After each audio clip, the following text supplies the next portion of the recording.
Magandang gabi po mga katipon sa Pilipinas.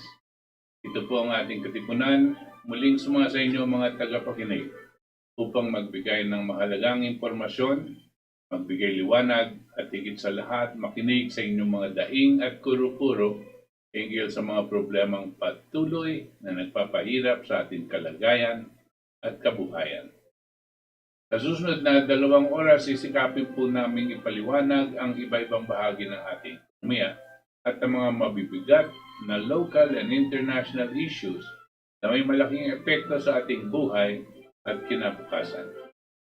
Ito po ang inyong katipon na si Butch Valdes, kasama ang aking co-host dito na si Itos Valdes at iba pang mga kasama sa ating Save the Nation Movement, Philippine LaRouche Society, at ang partido politikal na Katipunan ng Demokratikong Pilipinas. Kami po ay narito upang maganyaya sa inyo na makibahagi sa ating talakayan at sa pagsusuri ng mga kasalukuyang problema at paghahanap ng kaukulang solusyon.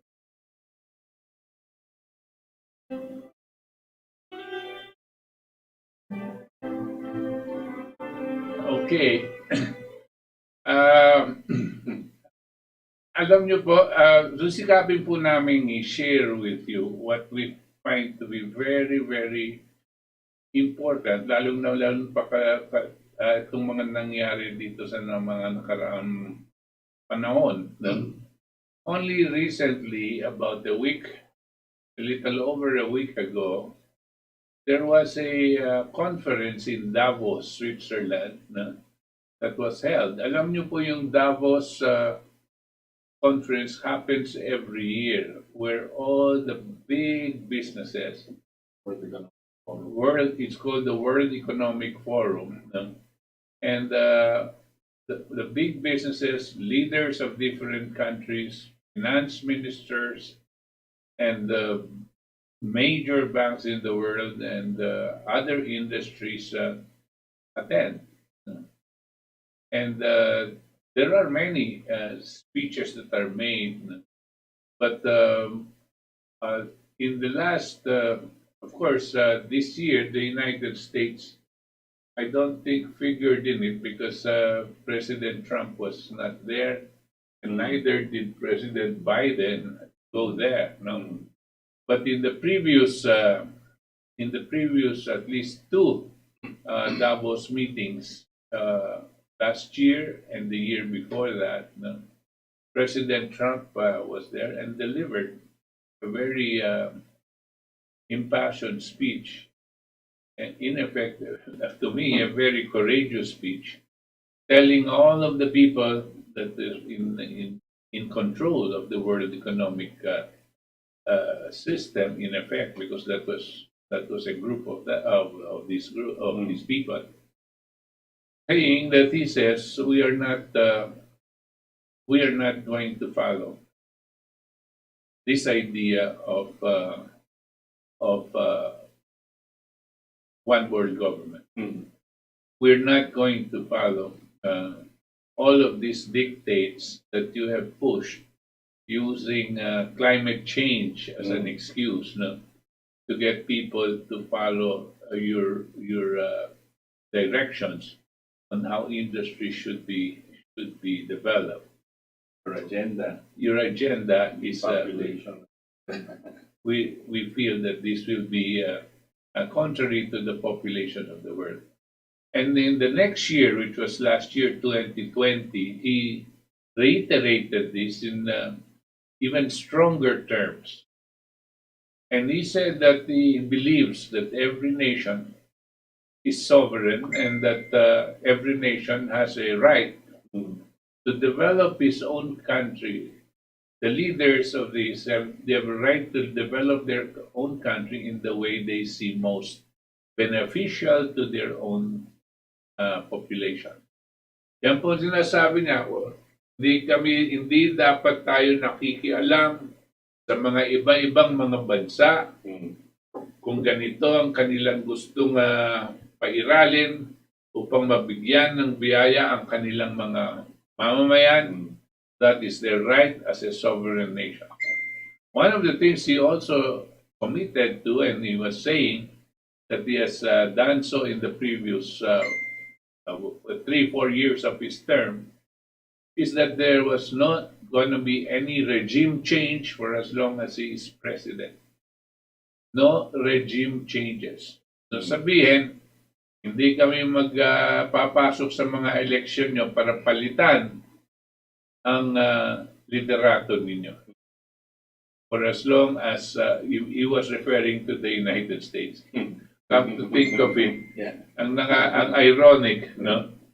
Siya yung napalitan sa isang regime change move ng mga change operation ng mga globalists, no?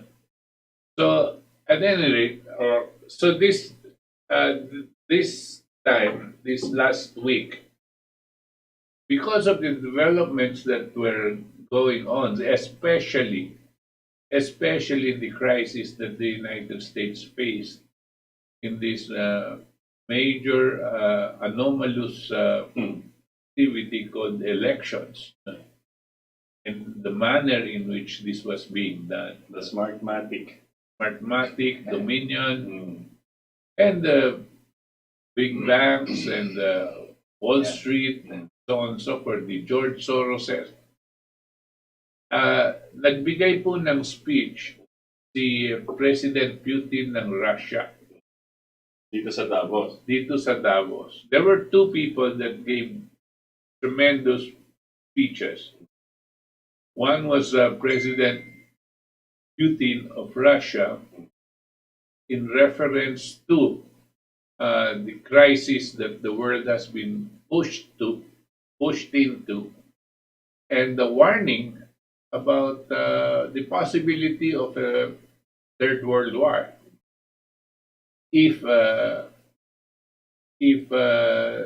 certain interests did not relent and did not redirect their intentions for humankind. And he was comparing this period to that of the 1930s,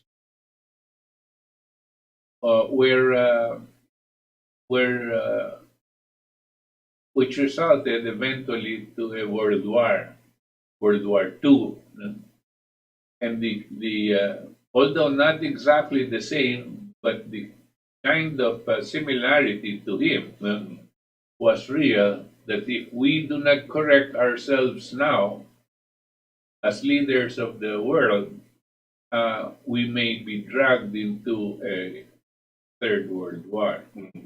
Yan po yung speech ni Putin. Tapos yung isang speech ni Xi Jinping, it was more it was less towards a threat or towards fear, but more advising that the world looks at a development of all, so that the development of especially the developing countries, must be helped by the developed countries, so that everybody will prosper and there will be a win-win situation and nobody will overpower another. No? Yun ang message ni President Xi Jinping, and he outlines four different items that are very important. So we thought, Itos and I thought that maybe we will try to share this with you. We will listen to the speeches and we will cut at certain points so that we can commentate commentate and give our opinions as to what is being said, and maybe a little bit more explanation. So siguro unahin natin si President Putin. No? By the way, I have to tell you, these speeches, as we will share with you, you would never saw and you will never see in the mainstream media. No? I'm not sure whether you can even look for it in YouTube, but probably there is. No? Pero you will not see this promoted in the mainstream media. Not in the United States, not here, definitely not here. Because here it's all mababaw tsaka nothing. But not in the United States, not CNN, not any of these are going to take up the very important points that are being brought out by these world leaders. So we'll try to, are you ready with President Putin?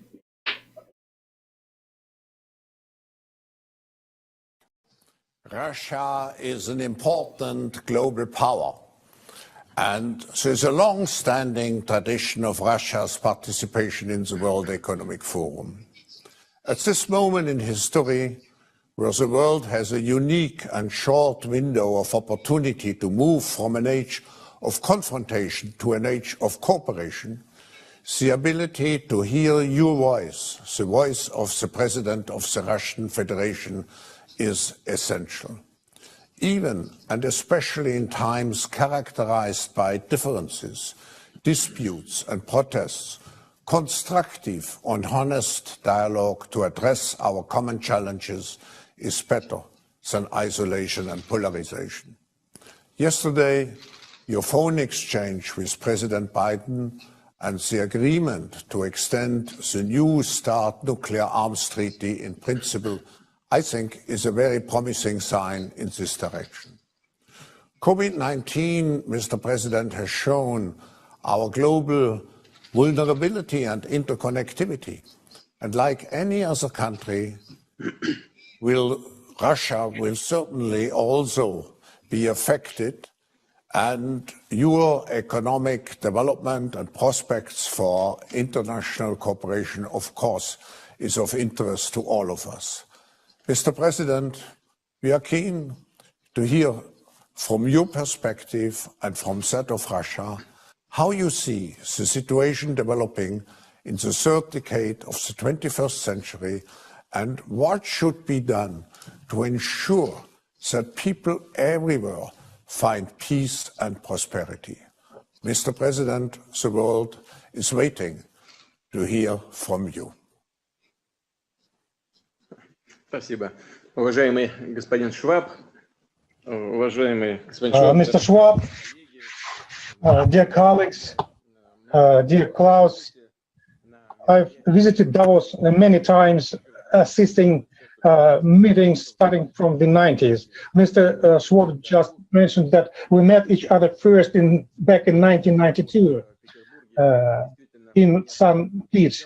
And when I worked in St. Pete, I visited this forum many times. I'd like to thank you for this opportunity today for me to make my statement vis-a-vis the expert community which is participating in this forum, thanks to your efforts, Mr. Schwab. First of all, ladies and gentlemen, I'd like to welcome all World Economic Forum participants. And I'd like to start with the following. It's rather gratifying, in spite of the pandemics, it's rather gratifying to see that this year, despite of the restrictions caused by the coronavirus, the forum continues its work online. It has provided an opportunity for the participants to engage in an open and free discussion and share their evaluations and forecasts. And it partially makes up for the lack of direct communication between the leaders of states, global businesses, and the world community that has accumulated over the past months. All of this is important now that when we are facing so many complex issues requiring solutions. This foray is the first foray in the third decade of the 21st century. and the majority of its topics are dedicated to the profound changes which are taking place in our in the world. It is indeed hard to ignore the fundamental transformations in global economy, politics, social life, and technology. The coronavirus pandemic, which you mentioned before, has become a major challenge to the entire mankind, has just spurred or accelerated the structural changes, the preconditions for which have been already in place for many years. The pandemic has exacerbated the problems and imbalances that accumulated in the world earlier. We have every reason to believe that the tensions might aggravate even further, and such tendencies might emerge in almost every area. Naturally, there are no direct parallels in history, but some experts, however, and I do respect their opinion, they compare the current situation to the late 20s or early 30s of the last century. One may agree or disagree with such an opinion, yet one cannot but draw some parallel in terms of many aspects, the scale as well as the cross-cutting and systemic nature of challenges and potential threats. We see the crisis, we're witnessing the crisis of previous models and tools of economic development. Social stratification is increasing both globally and in individual countries. We mentioned this before, but today it causes a sharp polarization in public opinions. Populism, right and left-wing radicalism, and other extreme movements are on the rise. Domestic political processes, including in leading economies, are escalating and becoming more violent. All of this cannot but impact the nature of international relations, making them less stable and predictable. International institutions are weakening. Regional conflicts are multiplying. The global security system is degrading. And Klaus just mentioned my yesterday's phone talk with the US president, and we have agreed about the extending the START agreement. It's a correct step, but anyway, the contradictions are multiplying, and it is well known that in the 20th century, the failure and inability to essentially resolve such issues resulted in a catastrophic World War II. Of course, nowadays, such a heated conflict is not possible. I hope that it's not possible in principle, because it will mean the end of our civilization. But I would like to reiterate, however, that the situation might develop unpredictably and uncontrollably if we will sit on our hands doing nothing to avoid it.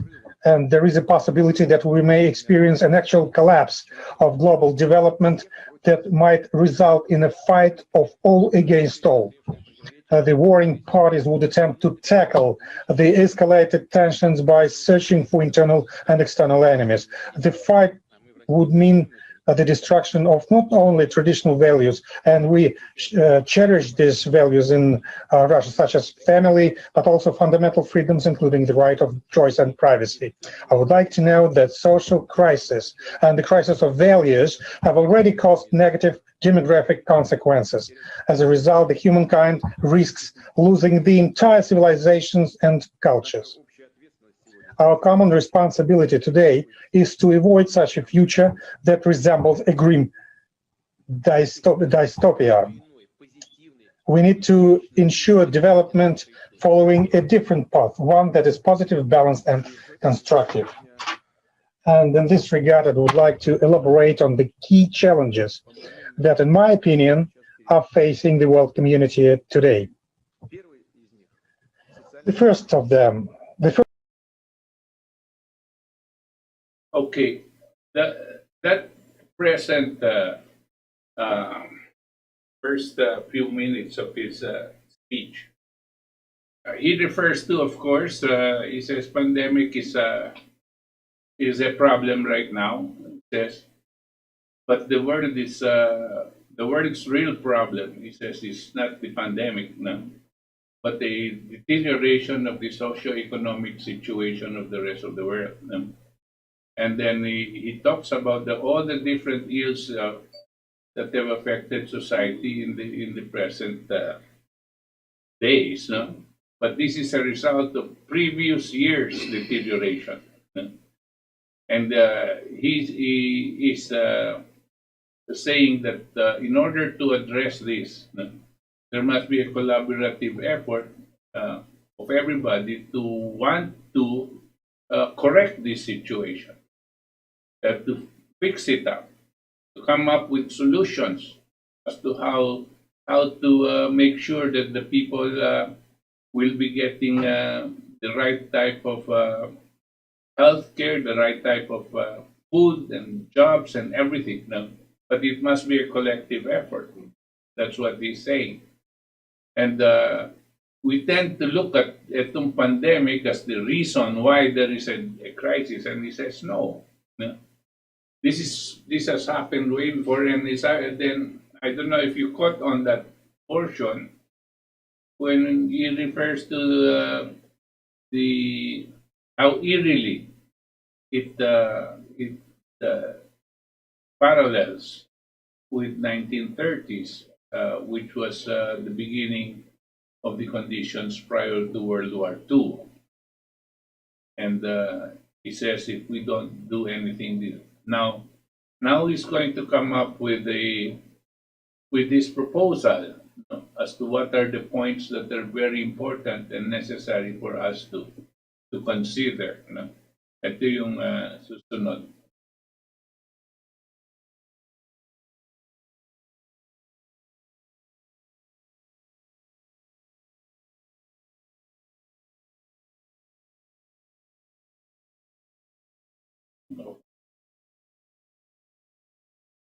Warring parties would attempt to tackle the escalated tensions by searching for internal and external enemies. The fight would mean the destruction of not only traditional values, and we cherish these values in Russia, such as family, but also fundamental freedoms, including the right of choice and privacy. I would like to note that social crisis and the crisis of values have already caused negative demographic consequences. As a result, the humankind risks losing the entire civilizations and cultures. Our common responsibility today is to avoid such a future that resembles a grim dystopia. We need to ensure development following a different path, one that is positive, balanced, and constructive. And in this regard, I would like to elaborate on the key challenges that, in my opinion, are facing the world community today. The first one of them is of the social and economic nature. Well, that's true. If we look at the statistics, despite the severe crises of 2008 and 2020, the past 40 years one can call extremely successful for the global economy. Starting from 1980, the global GDP at purchasing power parity in real terms per capita has doubled. And it's a positive sign. Globalization and domestic growth have resulted in a boost in developing countries. More than 1 billion people have been lifted out of poverty. For instance, if we take an income level of $5.5 US per person per day at purchasing power parity, according to the World Bank, the number of people with lower income in China has reduced from 1.1 billion in 1990 to less than 300 million in recent years, and it's a success for China. In Russia, this number has decreased from almost 64 million people in 1999 to about 5 million people as of now. And we think that we are moving in the right direction. And it's the most important area. But the main question, the answer to which gives much insight into the current problems, is what was the nature of this global growth? Who benefited most from it? Undoubtedly, as I've already said, developing countries gain much benefit from it, using the growing demand for their traditional and even new products. But however, this embedding in the global economy resulted not only in new jobs and export earnings for them, but also in social costs, including significant income gap of the population. And what is the situation in the developed countries, whose level of average well-being is much higher? Paradoxically, the problems of stratification here in developed countries have proven to be even more profound.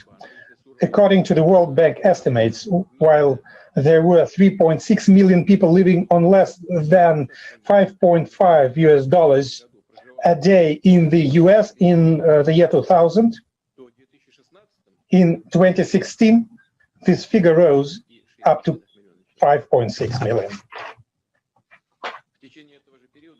During the same period, globalization resulted in a substantial increase in the profits of the large multinational companies, primarily American and European ones.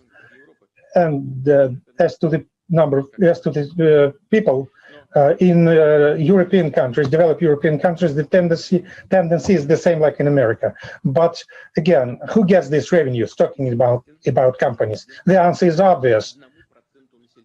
Those who represent 1% of the population. And what has happened with the other people? For the last 30 years, the income of more than half of the citizens of a number of developed countries in real terms has not increased, while the cost of education and health services has tripled. Well, has increased and has tripled actually. That is, millions of people, even in rich countries, have ceased to see the prospect of increasing their income. At the same time, they face the problems of how to preserve their own health and that of their parents, how to provide quality education for their children. There is also a large proportion of people who, in fact, turn out to be non-demanded. Thus, according to the International Labour Organization estimates, in 2019, 21% of young people in the world, or 267 million, were neither studying nor working. And even among those who have work, and that's an interesting figure, even among those who work, 30% live on less than $3.2 a day at purchasing power parity. Such imbalances in global social and economic developments are the direct results of the targeted policy that has been conducted since the 80s of the last century, often blatantly and dogmatically based on the so-called Washington Consensus, with its unwritten rules that give priority to private debt-driven economic growth, with deregulation and low taxes on the rich and corporations. As I've already mentioned, the coronavirus pandemic has only exacerbated the problems. Last year, the decline in the global economy was the worst since the Second World War. Labor market losses by July were equivalent to almost 500 million jobs. Yes, half of them have been recovered by the end of the year, but still almost 250 million jobs lost is a very large and worrying figure. In the first 9 months of last year alone, global labor income losses totaled $3.5 trillion in the world. And this figure is still rising, which means social tensions are on the rise as well. At the same time, post-crisis recovery is not an easy task. If 20 or 30 years ago, the problem could have been resolved through stimulative macroeconomic policies, that's what we have done, and they're still doing it. So today, such mechanisms are no longer work, in fact. The resource is practically exhausted. And it's not just my evaluation. Thus, according to the IMF estimates, the level of aggregate public and private sector debt is close to 200% of global GDP. And in some economies, it has exceeded 300% of national GDP. At the same time, all developed countries now have zero interest rates, and the main developing countries historical minimum ones. All this leads to practical impossibility of stimulating the economy with traditional tools by increasing private credit. Quantitative easing, the so-called quantitative easing, which only inflates the financial asset bubble, leads to further stratification in the society and the increasing gap between real and virtual economy. And quite often representatives of real economy sector from many countries keep telling me this, and I think that business representative today will tell me the same. So, and the increased gap between real and virtual economy, as I said, represents a real threat, and it is fraught with serious and unpredictable disturbances. Certain hopes for resetting the previous growth model are related to rapid technological development. Yes, the last 20 years have laid the foundation for what is known as the fourth industrial revolution, which is based on the widespread use of artificial intelligence, automated and robotic solutions. The coronavirus pandemic has greatly... Okay, at this point, what you have seen was, at nakikita nyo po, President Putin was making an inventory of all of the things that were wrong about the socio-economic policies that were being implemented on the countries and on the rest of the world. Although sabi niya, the last how many decades may have somehow benefited the developing countries, no? But they were more certainly benefited the developed countries. But the problem of development of the countries that are richer, it was very clear that the disparity between the rich and the poor, even in the developed countries, was growing wider and wider. Nakakagulat yung statistics na sinasabi niya, sa mismong bansang Amerika, sabi na in the year 2000, according to the IMF, there were 3.5 million Americans that were receiving $5.5 per day, income per day or less. Let me see, $5 is 250 pesos. About 3.5 million Americans were receiving about 250 pesos a day as their daily wage. Ngayon tayo dito, as of 2021 in the Philippines, ang ating basic minimum wage is mga 500 pesos per day, ang minimum wage. So sa Amerika daw, as early as 2000, 3.5 million were receiving that much. Tapos, sabi niya, but now, year 2020, sabi niya, this figure has even risen to more than 5 million people receiving $5 per day minimum income. Which what he was saying was there is a greater disparity of the so-called growth that they were claiming.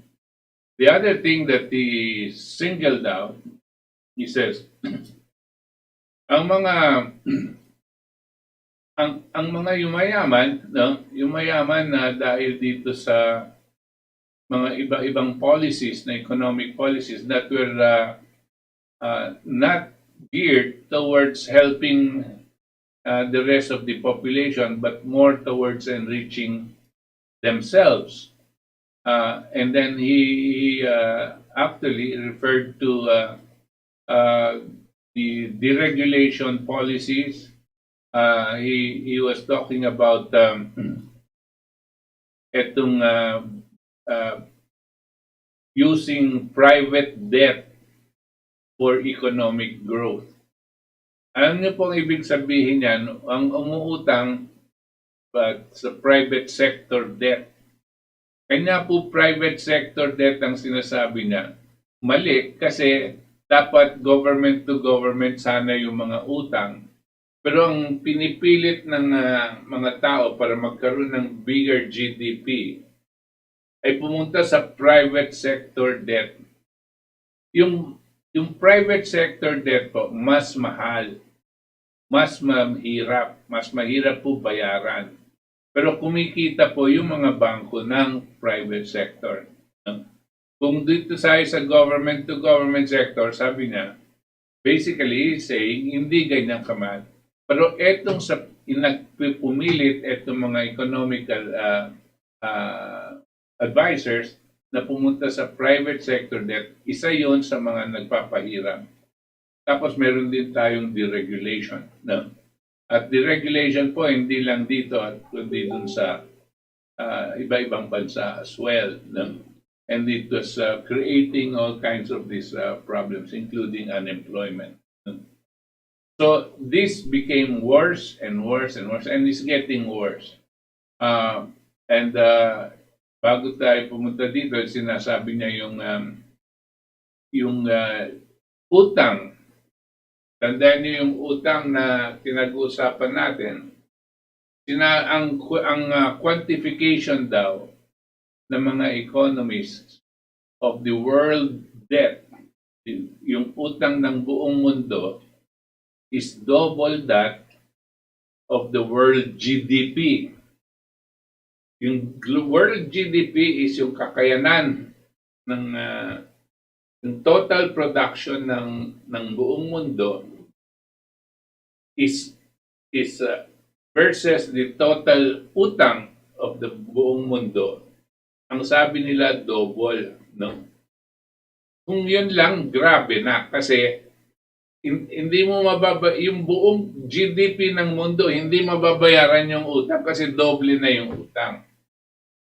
At ang sinasabi pa daw ng ibang ekonomista, hindi lang doble yan. Triple pa nga, no? 300%. So what you have here is an asset or the GDP, no? With a debt of 3 times the value of what you can pay. So technically, he didn't use the word, pero he was saying that this is technically a bankrupt situation. At etong ginagawa nilang quantitative easing, pag-iemprenta ng pera para ipasok na naman dito sa mga speculative investments, sa mga Wall Street, ganyan, ay hindi nakakatulong. Gumagrabe pa nga yung sitwasyon. No? And it is not going to be beneficial to everybody, the whole world, including those investors. So let's move on. I hope you're now jotting down some of your questions so that maybe we can take it up later after towards the end of this presentation.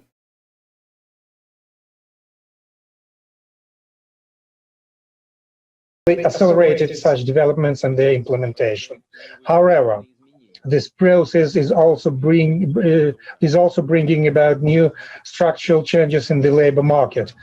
Therefore, without efficient efforts by states, many people are risking their jobs, and this often affects the so-called middle class, which continues constitutes the core of any modern society. And let me turn to the second fundamental challenge for the forthcoming decade. In other words, the social and political challenge. Increasing economic problems and inequality are splitting the society. They pave the way for social, racial, national intolerance, and this pressure shows through even in those countries which seem to possess well-established civic and democratic institutions that are designed to smooth over, mitigate such events and incidents. Systemic social economic problems lead to public discontent, and it requires special attention. These problems should be resolved. There are dangerous illusions that we can just don't deal with it, bury them deep. But in this case, the public discontent will increase and the society will be divided, because the reasons of public discontent has to do with real problems which affect everybody, independently what political beliefs or what political ideas they stick to. Real problems, they lead to discontent. I would point out one more important aspect: modern technology. Modern technological, first of all, digital giants have been playing an increasingly significant role in the life of the society. Well, we talk a lot about that, taking into account what had. Okay, itong after socio-economic crisis, he was talking about a socio-political crisis. No? And let me, baka hindi nyo masyadong napafollow yung interpreter. No? But this is what he said in this, what I says, in this context, socio-political crisis, I would like to mention the second fundamental challenge of the forthcoming decade, the socio-political crisis. The rise of economic problems and inequality is splitting society, triggering social, racial, and ethnic intolerance. Indicatively, these tensions are bursting out even in the countries with seemingly civil and democratic institutions that are designed to alleviate and stop such phenomena and excesses. The systemic socio-economic problems are evoking such social discontent that they require special attention and real solutions. The dangerous illusion that they may be ignored or pushed into the corner is fraught with serious consequences. In this case, society will still be divided politically and socially. This is bound to happen because people are dissatisfied not by some abstract issues, but by real problems that concern everyone regardless of the political views that people have or think they have. Meanwhile, the real problems evoke discontent. Ito po yung sinasabi na, tingnan niyo po yung nangyayari sa atin, is almost, ako po pinasukan na ganito dahil he's practically talking about what we have here. No? We're having a lot of dissatisfaction, and it has nothing to do with ideology. It has nothing to do with the opinions. There is an ongoing discontent.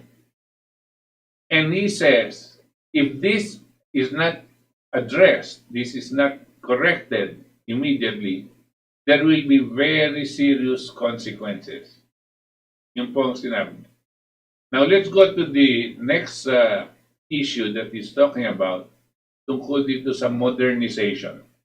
Tsaka siguro dito sa artificial intelligence, computers. No?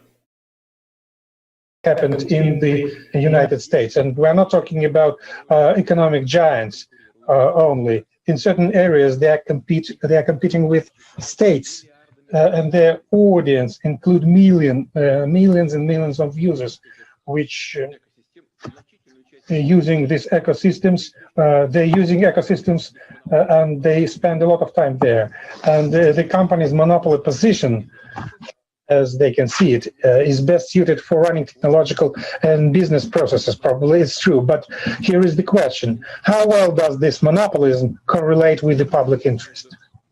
Where is the distinction between successful global businesses, sought after services, and big data consolidation on the one hand, and the efforts to rule the society in a rude and self-servicing manner by substituting for legitimate democratic institutions, by encroaching on or restricting the natural right of people to decide for themselves how to live and what to choose and what view to express freely. On the other hand, we have seen all of this just recently in the United States. And everybody understands quite well what I'm talking about. And I'm sure that the majority of people share this view, including those who are participating today at this meeting. And finally, the third challenge, or to be more precise, the clear threat which we can face in this decade. I mean, the further aggravation of the whole set of international problems.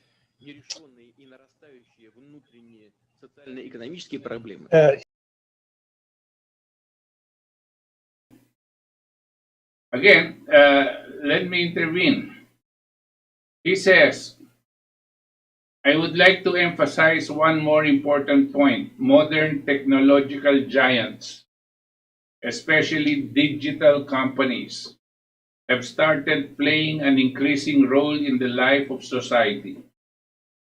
Much is being said about this now, especially regarding the events that took place during the election campaign in the US. They are not just some economic giants. In some areas, they are de facto competing with the states themselves. Their audiences consist of billions of users that pass a considerable part of their lives in these ecosystems. In the opinion of these companies, their monopoly is optimal for organizing technological and business processes. Maybe so, but society is wondering whether such monopolism meets public interest. Yan pong Facebook, ito po mga ito that are now working like they were as one, like big monopolies. They feel that they are larger than the government. Ang sinasabi, baka nga. At sinasabi ng mga Facebook tsaka lahat nitong mga Twitter at lahat, dahil this is free market. We must be allowed to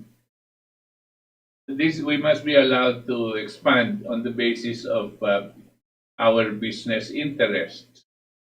Ang sinasabi ni Putin, marahil, pero where is the dividing line na nagko-conflict na kayo sa public interest? Ito yung question dapat natin itanong. Where is the border between successful global business in demand services and big data consolidation and the attempts to manage society at one's own discretion in a tough manner, replace legal democratic institutions, and essentially usurp or restrict the natural right of people to decide for themselves how to live, what to choose, and what position to express freely? Ito yung sinasabi niya. He was saying it in very diplomatic terms, but sinasabi niya, yung interest ng mga high-tech na ito now conflicts with the freedom of choice of the people as to who they want to choose, even as leaders. Diba po? Yun po yung basic message niya regarding this high-tech monopolies that have been sprouting. Ang tawag natin dito dun sa Silicon Valley, diba? Silicon Valley company. Okay, let's move forward. Well, if states, especially major states, choose to search for internal enemies, they will inevitably need an external enemy, the one which they can blame for each and every failure, and the one to which they can redirect the temper and discontent of their own citizens. And we see it. We can see it already. We feel the tension in external policy. Therefore, risks grow. We may expect practical steps to become more aggressive. This might include further pressure on countries that do not agree to become docile, easy to control satellites. The use of trade barriers, illegitimate sanctions, restrictions in the financial, technological, and information spheres. Such a game without rules is dramatically increasing the risks of the unilateral use of military force, which is very dangerous under any pretexts, invented pretexts, as well as the odds of the emergence of new hotspots on our planet. That cannot but cause the preoccupation among us. Dear participant, despite this angle of differences and challenges, it is essential that we keep looking positively into the future and remain committed to the constructive agenda. It would be naive to offer some universal magic solutions for the set problems. But all of us should certainly work to develop. Okay, the next one he mentions is the international crisis, sabi niya. The third challenge, or rather a clear threat, that we may well run into the coming decade is the further exacerbation of many international problems. After all, unresolved and mounting internal socio-economic problems may push people to look for someone to blame for all their troubles and to redirect their irritation and discontent. Nakikita na po ba natin ito? Pag binibintang natin yung mga iba-ibang bansa sa ating mga hindi nagagawang tama dito po sa ating bansa. And nakikita na rin po natin sa bansang Amerika ito. We can already see this. We feel that the degree of foreign policy propaganda rhetoric is growing. We can expect the nature of practical actions to also become more aggressive, including pressure on the countries that do not agree with a role of obedient controlled satellites, use of trade barriers, illegitimate sanctions and restrictions in the financial, technological, and cyber spheres. Such a game with no rules critically increases the risk of unilateral use of military force. The use of force under a far-fetched pretext is what this danger is all about. This multiplies the likelihood of new hotspots flaring up on our planet. And this concerns us. He's actually talking about the possibility of war. No? But he says, despite this tangle of differences and challenges, we certainly should keep a positive outlook on the future and remain committed to a constructive agenda. It would be naive to come up with universal miraculous recipes for resolving the above problems, but we certainly need to try to work out common approaches, bring our positions as close as possible, and identify sources that generate global tension.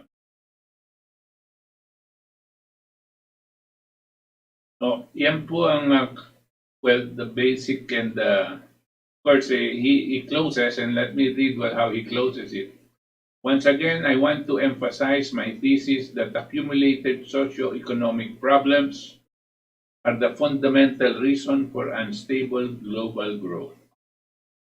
So the key question today is how to build a program of actions in order to not only quickly restore the global and national economies affected by the pandemic, but to ensure that this recovery is sustainable in the long run, relies on a high quality structure and help overcome the burden of social imbalance.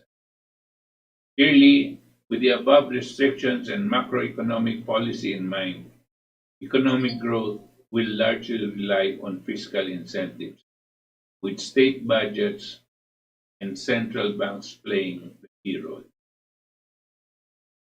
Okay, then he further concludes his talk. Ang mensahe po dito ni President Putin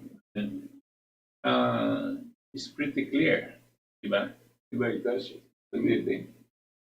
Yeah, I have a lot of thoughts after listening to it. But Yeah. go ahead. I don't know.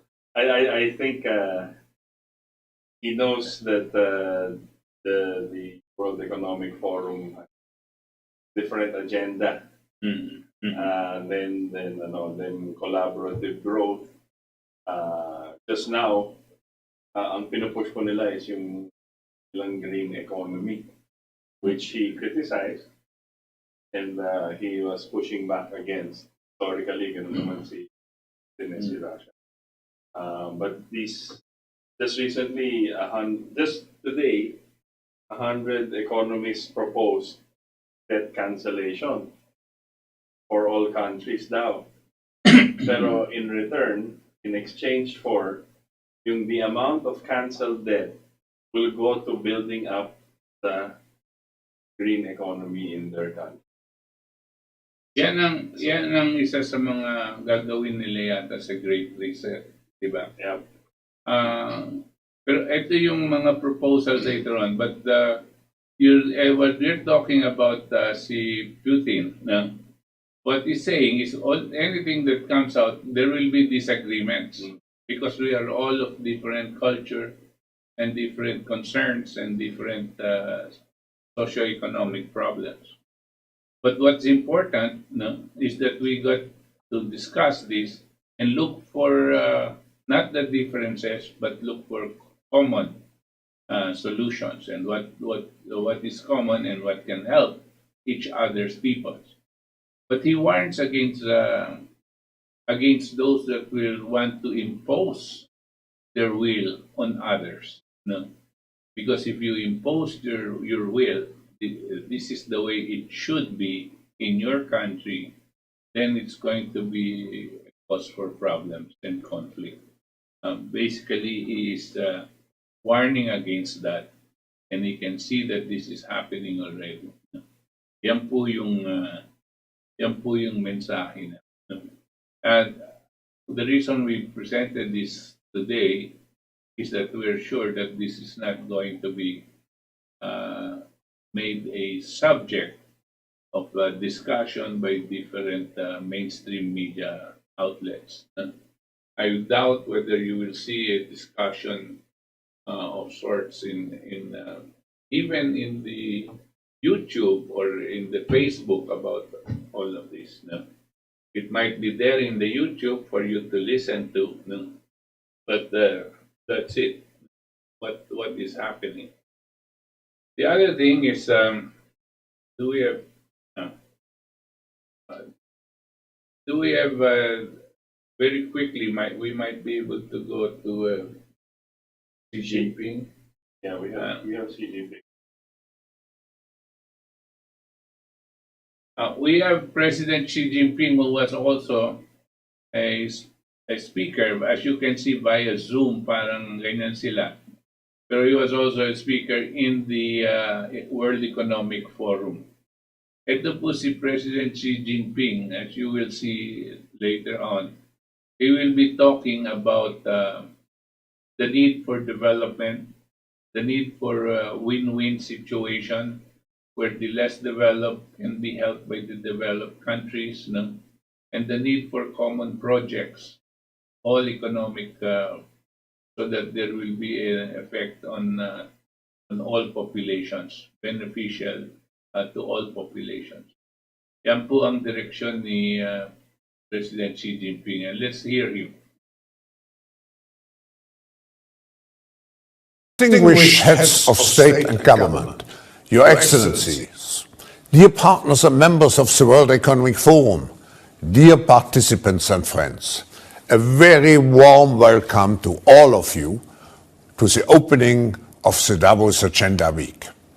I'm delighted that such a great global audience is joining us today, bringing together key leaders from politics, business, and all aspects of society. 2021 is a pivotal year, decisive in so many ways to shape our future. 2021 will be the critical year to re-establish trust in our ability to shape our common future in collective and constructive ways. We must win the fight against the virus. We must reinvigorate global economic growth and make it more robust, more resilient, more inclusive, and more sustainable. And at the same time, we must accelerate the transition to a net zero economy. In view of this objective, it's my distinct honor and great privilege to introduce our opening speaker of the Davos Agenda Week, His Excellency Xi Jinping, President of the People's Republic of China. Mr. President, we all remember your historic speech in Davos in 2017. And unfortunately, in the last 4 years, the world has become in many ways even more interconnected, even more interdependent, but at the same time, more fractured and more polarized. Polarization has created the age of disagreement, which threatens to derail humanity. Now, we must come together to ensure that we capture the moment and move into the age of collaboration to build a better world. Mr. President, I could mention many initiatives that China has undertaken in the spirit of creating a world where all actors assume a responsible and responsive role. Mr. President, I believe this is the best time to reset our policies and to work jointly for a peaceful and prosperous world. We all welcome now His Excellency Xi Jinping, President of the People's Republic of China. Professor Klaus Schwab, ladies and gentlemen, friends, the past year was marked by the sudden onslaught of the COVID-19 pandemic. Global public health faced severe threat, and the world economy was mired in deep recession. Humanity encountered multiple crises rarely seen in human history. The past year also bore witness to the enormous resolve and courage of people around the world in battling the deadly coronavirus. Guided by science, reason, and a humanitarian spirit, the world has achieved initial progress in fighting COVID-19.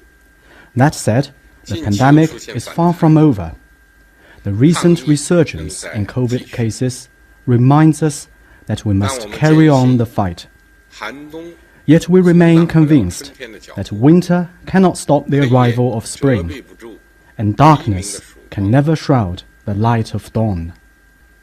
There is no doubt that humanity will prevail over the virus and emerge even stronger from this disaster. Ladies and gentlemen, friends, history is moving forward, and the world will not go back to what it was in the past. Every choice and move we make today will shape the world of the future. It is important that we properly address the four major tasks facing people of our times. The first is to step up macroeconomic policy coordination and jointly promote strong, sustainable, balanced and inclusive growth of the world economy. We are going through the worst recession since the end of World War II. For the first time in history, the economies of all regions have been hit hard at the same time, with global industrial and supply chains clogged and trade and investment down in the doldrums. Despite the trillions of dollars in relief packages worldwide, global recovery is rather shaky, and the outlook remains uncertain. We need to focus on current priorities and balance COVID response and economic development. Macroeconomic policy support should be stepped up to bring the world economy out of the woods as early as possible. More importantly, we need to look beyond the horizon and strengthen our will and resolve for change. We need to shift the driving forces and the growth models of the global economy and improve its structure, so as to set the course for long-term, sound and steady development of the world economy. The second is to abandon ideological prejudice and jointly follow a path of peaceful coexistence, mutual benefit and win-win cooperation. No two leaves in the world are identical, and no histories, cultures or social systems are the same. Each country is unique with its own history, culture and social system, and none is superior to the other. The best criteria are whether a country's history, culture and social system fit its particular situation, enjoy people's support, serve to deliver political stability, social progress and better lives, and contribute to human progress. The different histories, cultures and social systems are as old as human societies, and they are the inherent features of human civilization. There will be no human civilization without diversity, and such diversity will continue to exist for as long as we can imagine. Difference in itself is no cause for alarm. What does ring the alarm is arrogance, prejudice and hatred. It is the attempt to impose hierarchy on human civilization, or to force one's own history, culture and social system upon others. The right choice is for countries to pursue peaceful coexistence based on mutual respect and on expanding common ground while shelving differences, and to promote exchanges and mutual learning. This is a way to add impetus to the progress of human civilization. The third is to close the divide between developed and developing countries, and jointly bring about growth and prosperity for all. Today, inequality continues to grow, the North-South gap remains to be bridged, and sustainable development faces severe challenges. As countries grapple with the pandemic, their economic recoveries are following divergent trajectories, and the North-South gap risks further widening and even perpetuation. For developing countries, they're aspiring for more resources and space for development, and they are calling for stronger representation and voice in global economic governance. We should recognize that with the growth of developing countries, global prosperity and stability will be put on a more solid footing, and developed countries will stand to benefit from such growth. The international community should keep its eyes on the long run, honor its commitment, and provide necessary support to developing countries and safeguard their legitimate development interests. Equal rights, equal opportunities, and equal rules should be strengthened so that all countries will benefit from the opportunities and the fruits of development. The fourth is to come together against global challenges and jointly create a better future for humanity. In the era of economic globalization, public health emergencies like COVID-19 may very well recur, and global public health governance needs to be enhanced. The Earth is our one and only home. To scale up efforts to address climate change and promote sustainable development bears on the future of humanity. No global problem can be solved by any one country alone. There must be global action, global response, and global cooperation. Ladies and gentlemen, friends, the problems facing the world are intricate and complex. The way out of them is through upholding multilateralism and building a community with a shared future for mankind. First, we should stay committed to openness and inclusiveness instead of closeness and exclusion. Multilateralism is about having international affairs addressed through consultation, and the future of the world decided by everyone working together. To build small circles or start a new Cold War, to reject, threaten, or intimidate others, to willfully impose decoupling, supply disruption, or sanctions, and to create isolation or estrangement will only push the world into division and even confrontation. We cannot tackle common challenges in a divided world, and confrontation will lead us to a dead end. Humanity has learned lessons the hard way, and that history is not long gone. We must not return to the path of the past. The right approach is to act on the vision of a community with a shared future for mankind. We should uphold the common values of humanity, namely peace, development, equity, justice, democracy, and freedom. Rise above ideological prejudice, make the mechanisms, principles, and policies of our cooperation as open and inclusive as possible, and jointly safeguard world peace and stability. We should build an open world economy, uphold the multilateral trading regime, discard discriminatory and exclusionary standards, rules, and systems, and take down barriers to trade, investment, and technological exchanges. We should strengthen the G20 as a premier forum for global economic governance, engage in closer macroeconomic policy coordination, and keep the global industrial and supply chains stable and open. We should ensure the sound operation of the global financial system, promote structural reform, and expand global aggregate demand in an effort to strive for higher quality and stronger resilience in global economic development. Second, we should stay committed to international law and international rules instead of seeking one's own supremacy.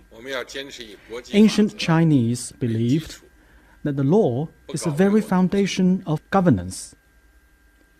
International governance should be based on the rules and consensus reached among us. not on the order given by one or the few. The Charter of the United Nations is a basic and universally recognized norms governing state-to-state relations. Without international law and international rules that are formed and recognized by the global community, the world may fall back to the law of the jungle, and the consequence would be devastating for humanity.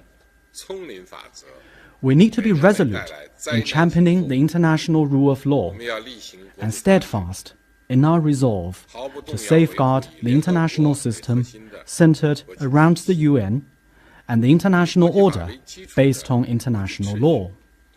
Multilateral institutions, which provide the platforms for putting multilateralism into action and which are the basic architecture underpinning multilateralism, should have their authority and effectiveness safeguarded. State-to-state relations should be coordinated and regulated through proper institutions and rules. The strong should not bully the weak. Decisions should not be made by simply showing off strong muscles or waving a big fist.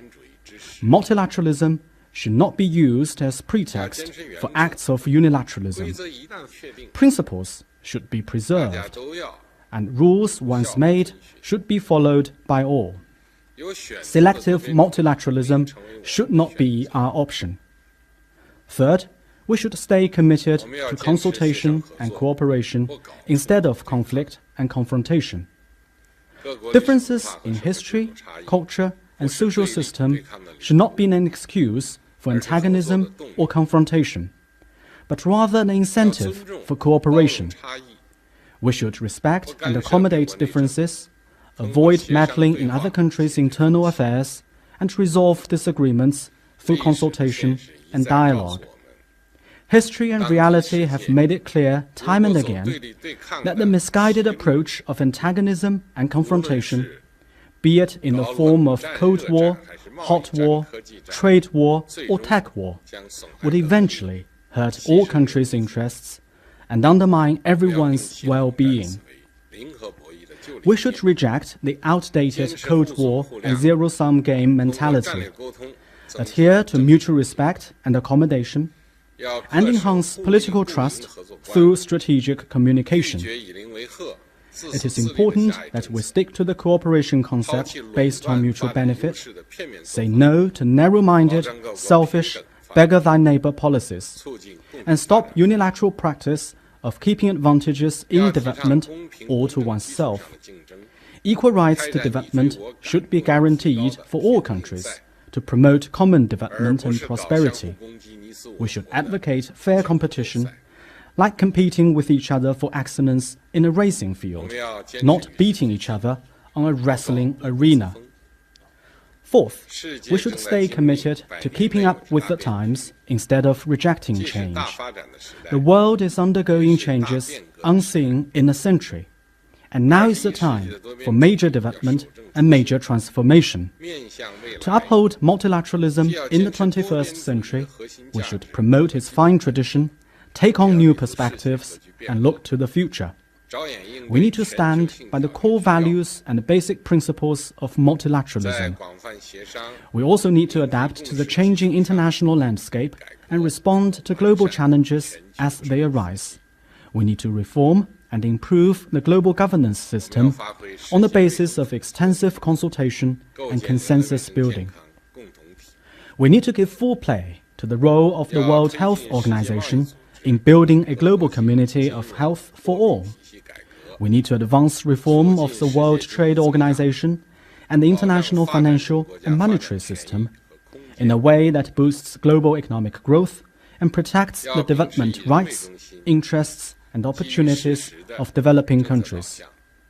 We need to follow a people-centered and fact-based policy orientation in exploring and formulating rules on global digital governance.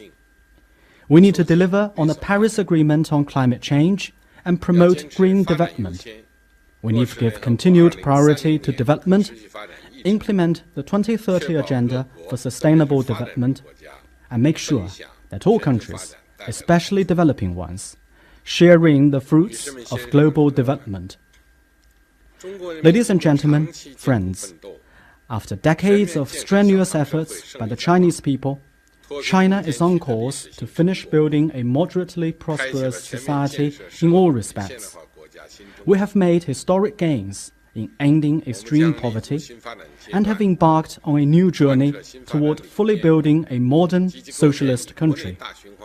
As China enters a new development stage, we will follow a new development philosophy and foster a new development paradigm, with domestic circulation as the mainstay and domestic and international circulations reinforcing each other.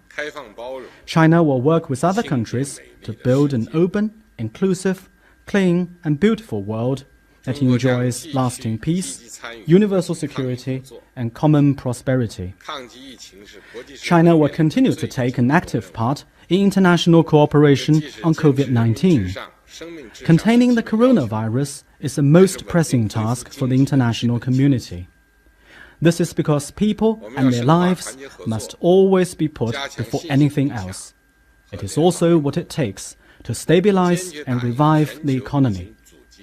Closer solidarity and cooperation, more information sharing, and a stronger global response are what we need to defeat COVID-19 across the world. It is especially important to scale up cooperation on the R&D, production, and distribution of vaccines and make them public goods that are truly accessible and affordable to people in all countries. By now, China has provided assistance to over 150 countries and 13 international organizations, sent 36 medical expert teams to countries in need, and stay strongly supportive and actively engaged in international cooperation on COVID vaccines. China will continue to share its experience with other countries, do its best to assist countries and regions that are less prepared for the pandemic. Yeah, Itas, what do you think about the speech? Well, there are Xi? many speeches. Alam mo si Xi, President Xi always gives a very inspiring speech ever since he took power, and the story of China's growth is indeed very inspiring for all of the countries. So he has comfortably settled into his role as a world leader already. So yung speech niya very maganda. He has to be equitable growth. China is one of the biggest economic drivers of the economy of the world and goods and services across the world. That's why gusto niya ituloy yung global supply chain, huwag mag-disrupt, and to bring more prosperity to the world. So, siyempre naman, nila yan. All countries want that. And sabi niya, that the developing countries should share the fruits of this global, economic development. So, siyempre maganda. Very inspiring for Xi, and I think China should be proud of their achievements, bringing people out of poverty the last 40 years. And so yung reaction. Well, China is the only country in the whole world that can claim that they have lifted all of its people above the poverty line. And nobody is questioning that. As you can see, even in the United States, marami pang tumatanggap ng halos maraming wala. But there was a particular thing that mensahe ni at he kept on using this. Sabi nga, we must be in a world of multilateralism. Ano bang ibig sabihin ng multilateralism? Well, he has to, when he refers to it, he automatically differentiates it with the concept of unilateralism. Ang unilateralism na mundo daw ay iisa ang pinakamalakas na bansa at yung bansang yon, no, o yung grupong yon, sila ang mamamahala ng mundo. Sila magpapatakbo ng mundo. Yun ang unilateralism. Ang sinasabi naman ni China, ni President Xi, the world will not be able to stand that. No? And we must learn from the past. No? That now we must have a world of multilateralism. A world of different nations with the common objective of improving the lives of all the populations. Mabigat yung mensahe niyang yon kasi etong nasa mga Davos, pati na yung host na, ano pangalan niya? Schwab? Klaus Schwab. Klaus Schwab. He's the president of the World Economic Forum. Yeah. Yan yung sila ang nagtutulak talaga ng one world government. At yung World Economic Forum na yan, yung grupo dyan, sila mag-identify kung anong klaseng mundo ang papatakbuhin at kung paano papatakbuhin. So, what President Xi and even President Putin was referring to was different from what the agenda is in World Economic Forum. But they are appealing, no, na dapat there should be no pushing of each other's way of life. No? The fact that we are all different, we are all different culture and different kinds of people, no, is a fact of life. This is the way, but we only have one world. No? And we must know how to live with each other without trying to destroy the other. He said, all wars, whether it is Cold War or Hot War, whether it is trade war or economic war, whether it is all bad, because the end, no, will be bad for both groups that are entering into that kind of conflict. Napakabigat po ng sinasabi niya kanina at ito po ang dapat nating maintindihan. Kadalasan, mayroon pa yung mga naririnig. Hindi ko sinasabing mga santo etong si President Xi at si President Putin. Pero kung ang papakinggan lang po natin ay yung mga President Biden, no? Or maski na si President Trump o yung mga iba-iba lang leaders, no? At hindi natin naririnig ito. At manonood lang tayo ng television ng CNN, Fox News at ano pa, who demonize China and Russia. Ang mindset natin ay nadadala na itong mga taong to ay mga napakasama. At hindi ko sinasabing santo sila or wala silang masamang ginagawa because I don't know. And the only thing that we can help ourselves in trying to discern the truth and trying to see whether these people are actually bad people, the way Western media tries to present them, is to listen to them. Listen to their speeches, listen to their talks, and look at what is happening in their country. A country which, for example, China, they must have done something good because all of its people, 1.4 billion people, are above the poverty line. Alam niyo po kung saan nanggaling yan? It was a nation of squatters. It was a nation of squatters as early as 1980s. As late as 1980s, 1970s, 1980s. Wala po nakatayo dyan na malalaking building. In a short 3 or 4 decades, they now are a world power, militarily and economically. Did they cheat? Did they do anything? Did they conquer people and get their riches and brought it to China? And they didn't do any sort of thing. Did they go to war? Did they go to war in the Middle East? Did they get the oil of the Middle East countries? Did they get the gold of other countries and invaded them during this whole period?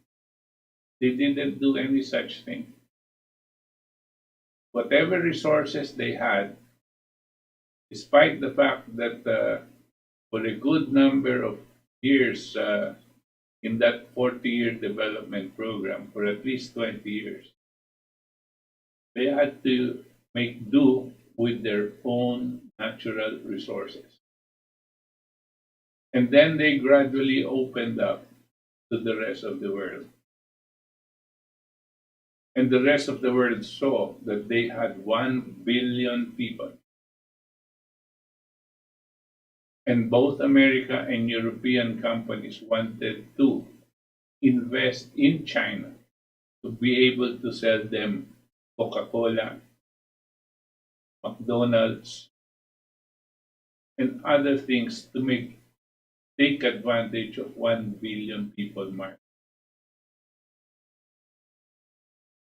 These were people that just followed, and they had their own system. They are a socialist country, yes. But they may find that that is the only formula that you're going to be able to help feed your people and bring up their quality of life. As against, let us say, the United States, wherein you have very, very, very rich people and monopolies and a lot of poor people.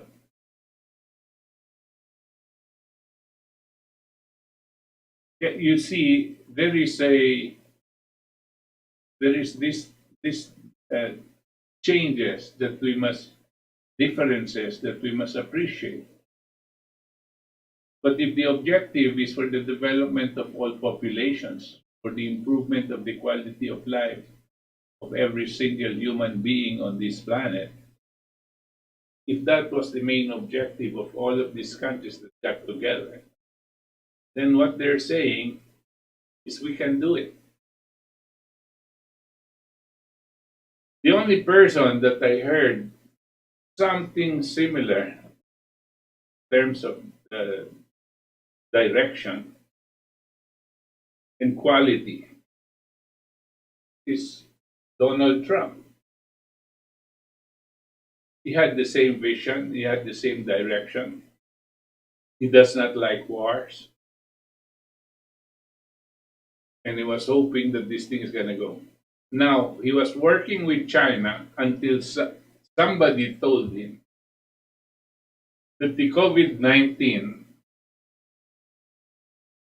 was created by Chinese to intervene in American affairs. Well, we don't know whether that is true or not, but it does not seem to be the character of the leadership of China. It does not seem that way because he himself does not work that way. We don't know if there are other Chinese leaders that are able to do these things in the name of China. We don't know that. just like any country, there are good people and there are bad people. Here in the Philippines, we have good people and a lot of bad people. So we have to take cognizance of this, that when their president says something, it does not necessarily mean that the people feel the same way. On the other hand, if you hear something about that country, it does not necessarily mean that the leadership of that country is sanctioning those actions. We're living in a very tension-filled world now. We felt that if President Trump was in charge, there will be less and less possibility of war.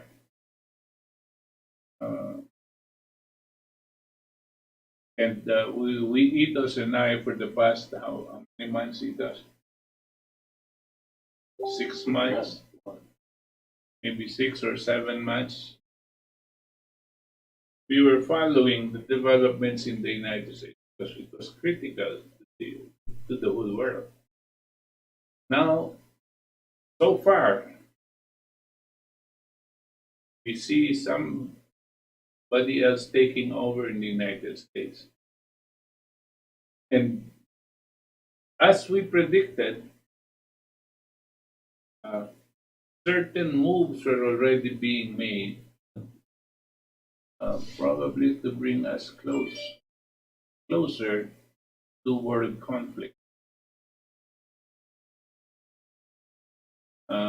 In the Middle East, President Biden already said that he is going to change his relationship, or he is going to amend the kind of agreements that President Trump had with Netanyahu in Israel.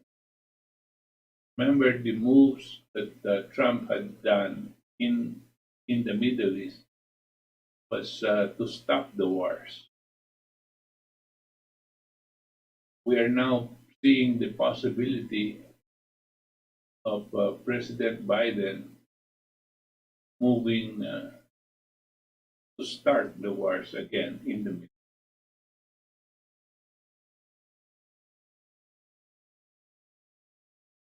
There are many other things that now is done. Obviously,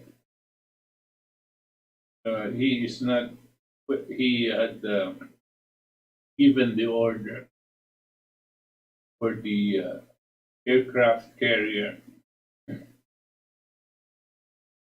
to go to Taiwan, U.S. aircraft carrier to go to Taiwan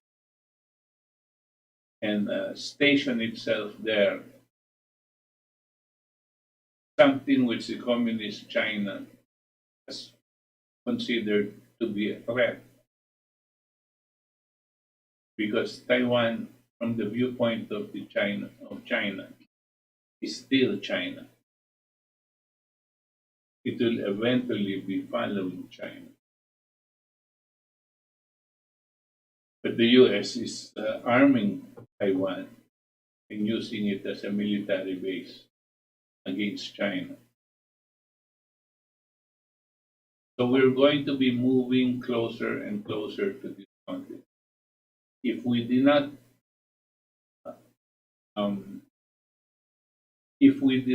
appreciate and we do not do what those two leaders just presented to you,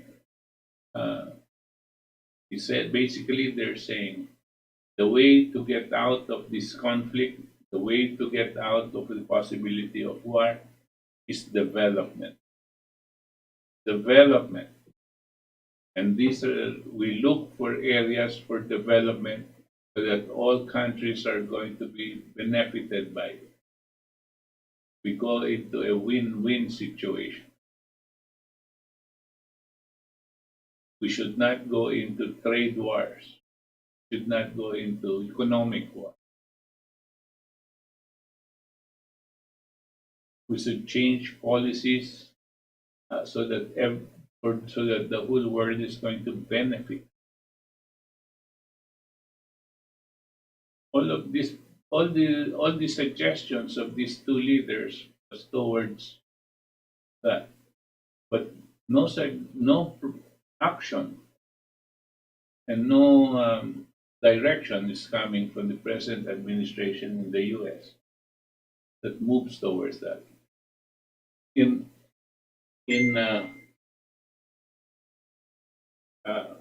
Contrary to this effort of Xi Jinping and Putin, the people that are considered as globalists for one world government are vying for a global reset. What is a global reset? Changing the whole system. And it will be up to a certain few to do it. One of the proposals is, of course, to set up a one world government that is going to push, let's say, manage climate change. One of the other proposals is a one world government that is going to change the financial system into a cashless society, that our currencies will no longer be in existence, and that we will all be digital in our transaction, using the banks and using cell phones, because that is the new technology. One other proposal is for countries to surrender their sovereignty in exchange for condonation of their total government debt. Wala na kayong utang, Mr. Philippines, basta isurrender nyo na yung sarili nyo at ang buhay nyo at ang bansa nyo sa amin. Kami na ang bahala. Pero kalimutan na natin yung utang ninyo. The anomaly there is, yung utang natin, hindi naman natin talagang utang. It was bankers' arithmetic na pinapakita nila may utang tayo. Pero sa totoo, wala naman. Ang technique na ginagawa nila noon, dinidevalue yung ating pera. Buhat sa, umabot yan, buhat sa 2 pesos to 1, naging 3 pesos to 1, naging 4 pesos to 1, naging 12 pesos to 1, 28 pesos to 1, 46 pesos to 1 panahon ni Cory, at 50 to 1 panahon ni 60 to 1 panahon ni Ramos, at nanatili sa mga 50-55 panahon ni Gloria, at hanggang ngayon mga 50. Pag nagpapalit po yung exchange rate mo na ganitong ginawa, lumalaki po yung utang natin. Pero sino ang nagde-decide ng exchange rate? Hindi po tayo. Yung mga bankero. Pero ba't di tayo maangat? Kasi bobo talaga yung mga economic advisors natin. At ano lang sila, mga robots, masang-ayon sila sa utos ng amo nila. Tapos ngayon, they blew up our debt and they say, okay, We will condone your debt, but you have to surrender your country to us and all the people there. That's what they want to do for the rest of the world. This is the global reset. And chances are, if they push this, it cannot be implemented because countries like China and Russia are strong enough to reject the notion of surrendering their sovereignty. Yun ang ano. This is what we're seeing. This is what probably will happen. Unless things change. Unless words of the wise are listened to. And then politics change. People change. And for many of us, we pray that God will intervene. Because as we sit now, we always talk about this thing is prophesied, this thing is prophesied. So we're already attuned to a deteriorating world. But it also got prophesied that if we want not for this not to happen, we have to do something.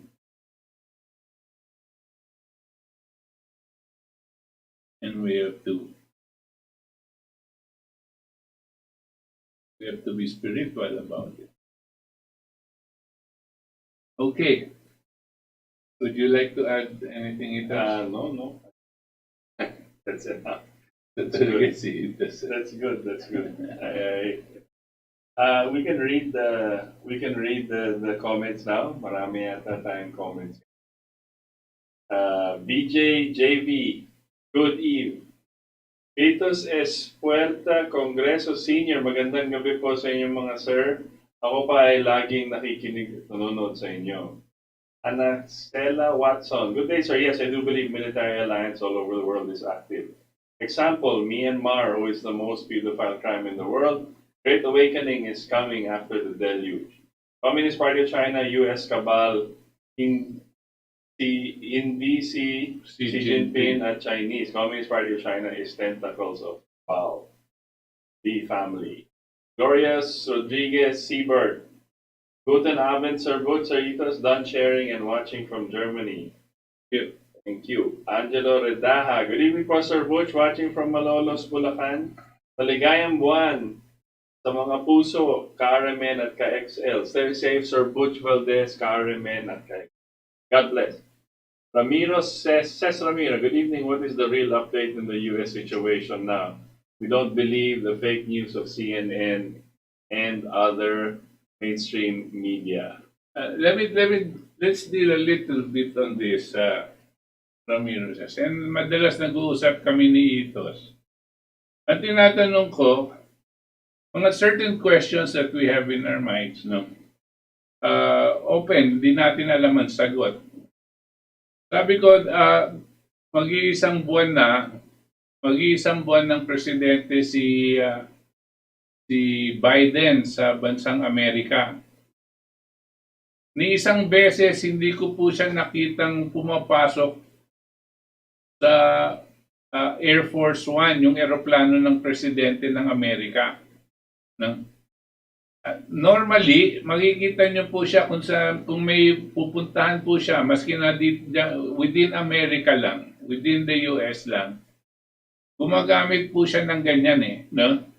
At itong mga MSM, itong mga mainstream media, nakatutok na agad yung mga cameras sa presidente, harap yung presidente at he will answer some questions.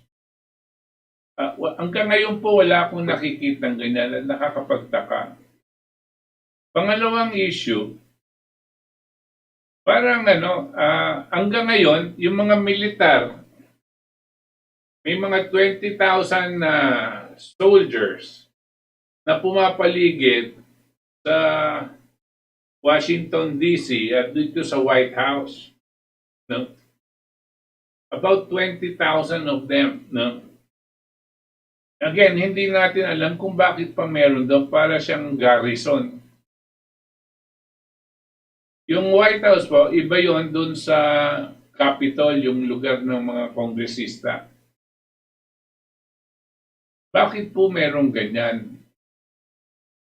Pangatlong question,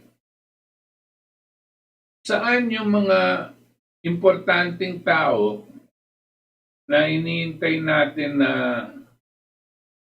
lalabas, nasabi nilang lalabas pag magkaroon na ng aksyon hinggil dito sa dayaan sa eleksyon. Dalawa yung taong hinahanap po natin at hindi natin alam at hindi natin naririnig. Isa si General Mike Flynn at yung isa si Attorney Sidney Powell. Again, we do not know where they are and we don't hear from them. Well, siyempre, tinanggal na sila sa Facebook tsaka sa Twitter. Pang-apat, hanggang ngayon po, wala tayong naririnig na statement na nanggagaling kay President Trump. I would think that for whatever reason, maybe he might want to greet everybody. Maybe he might want to calm everybody down.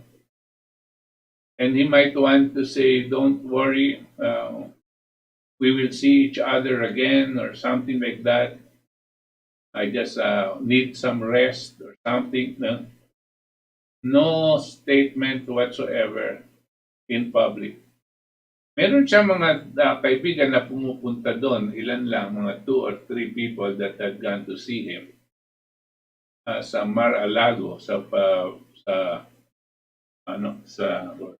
Florida. Pero no public statement coming from him. Nakakapagtaka po. And the fifth one is, why is it that the military brass, the generals, the chief of staff, who probably are being hounded by the mainstream media for an interview or a comment or whatever, have not said anything about the situation. They are mum. They are quiet. There was one other thing that I want to wonder why it's being. Yung defense secretary, what's this new one's name? African American. Yeah, the new guy. There is a new defense secretary.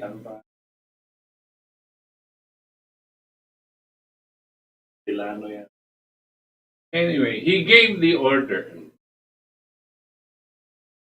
that the services, the 5 different services, that is Air Force, Army, Navy, Coast Guard, and Marines,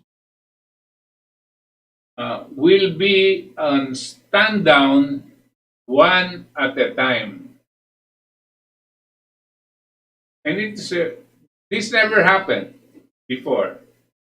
And that the reason for this is they want to ferret out all the extremists in the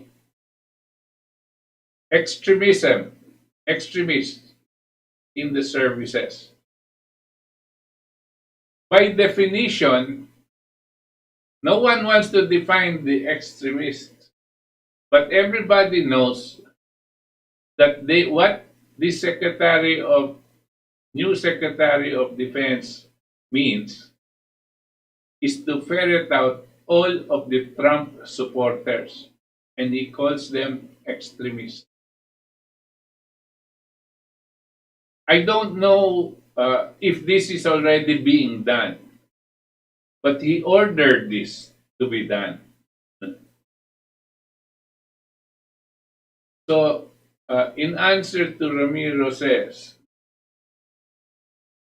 I have the same questions as you have. And the best thing is magmanman na lang tayo. We wait, we start asking the right questions, and maybe as we ask them, we will be able to find out the truth. We were able to discern the truth. Even if you don't see it, even if you don't hear it announced, just by the answers to those questions that I gave, you know that there is something. There might be something going on. Okay. William Yaguno, gandang gabi po sa inyong dalawa. Joanne Undoy, kamusta pa kayo mga boss? Keep safe. God bless. Laban lang. Paolo Antonio Pineda, mga magigiting na maestro ng taong bayan. Good evening, Sir Butch. According daw kay Philip Gerson ng IMF, sabi daw niya ang taong bayan naghirap at cronies lang na kinabang nung based on experience. Totoo po ba? Yes. Dahil sa palagay ko, si Gerson kasabwat sa pagbagsak kay Marcos noon at ngayon ang World Bank ipagsabwatan kay Duque at Dominguez. So gaano katotoo sinabi ni Gerson yumaman ang cronies? Well, yung mga cronies na sinabi po ni Gerson, hindi ko po alam kung paano silang yumaman at dahil marami sa kanilang mayaman na bago po lumapit kay Marcos. Pero siguro nga, meron sa kanilang yumaman. Pero kung bibilangin mo, etong mga cronies ni Gloria, ni Ramos, no? ni Corazon Aquino, ni Noynoy, ito yung mga naging oligarko, no? Ito yung walang comparison. Yung mga sinasabi nilang cronies ni Marcos versus the oligarchs today. You must remember, like I was just saying, etong electricity power industry natin, kuryente, ang may-ari dyan, siguro mga 5 o 6 lang. 7, pati siguro yung ibang korporasyon ng China or what. Ang kinokolekta po sa atin yan, kada taon, ay hindi bababa sa 1.5 trillion pesos a year. 5 lang po yan. Yan ba merong ganyan si Marcos noon? Wala. Bakit? Kasi ang Meralco at ang kuryente ay pag-aari ng gobyerno at hindi ng oligarko. Kaya hindi natin pinapag-problema ang taas ng singil sa kuryente. Ngayon, hindi na tayo makahinga. Galit na galit ang tao dahil pinuputulan dahil wala silang pambayad. Yan ang problema natin ngayon. Kaya huwag kayong masyadong nadadala dito sa mga Marcos, anti-Marcos, wala. Tignan nyo na lang yung present. Forget the debate about Marcos and Aquino. Forget that. No longer means anything. You look at the present situation. Look who is on top of this situation and who is responsible for this situation. And if it is the President Duterte, let us ask President Duterte to fix it up. Dahil siya yung presidente. Tama na itong mga Marcos, Aquino, Yelo, wala na yan. No? Huwag na natin pag-usapan yan dahil wala naman relasyon sa kahirapan natin ngayon. At pwedeng ayusin ng ating Pangulo yan. Bakit ayaw niyang ayusin? Itanong niyo sa kanya.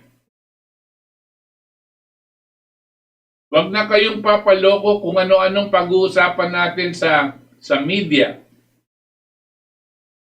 Kung gusto, tanong nyo dyan sa presidential spokesman tungkol sa kuryente, tungkol sa tubig. Itanong nyo tungkol dun sa Article 12, Section 17 and 18. Itanong nyo sa kanya at bakit ayaw gumalaw ng presidente laban sa oligarko. Itanong nyo sa kanya. Pagkatapos mura-murahin ng presidente ang mga oligarko, wala pa rin nangyari. Itanong nyo po dyan kay Roque. Bakit ang presidente ayaw lumaban sa oligarko para maibsan ang bigat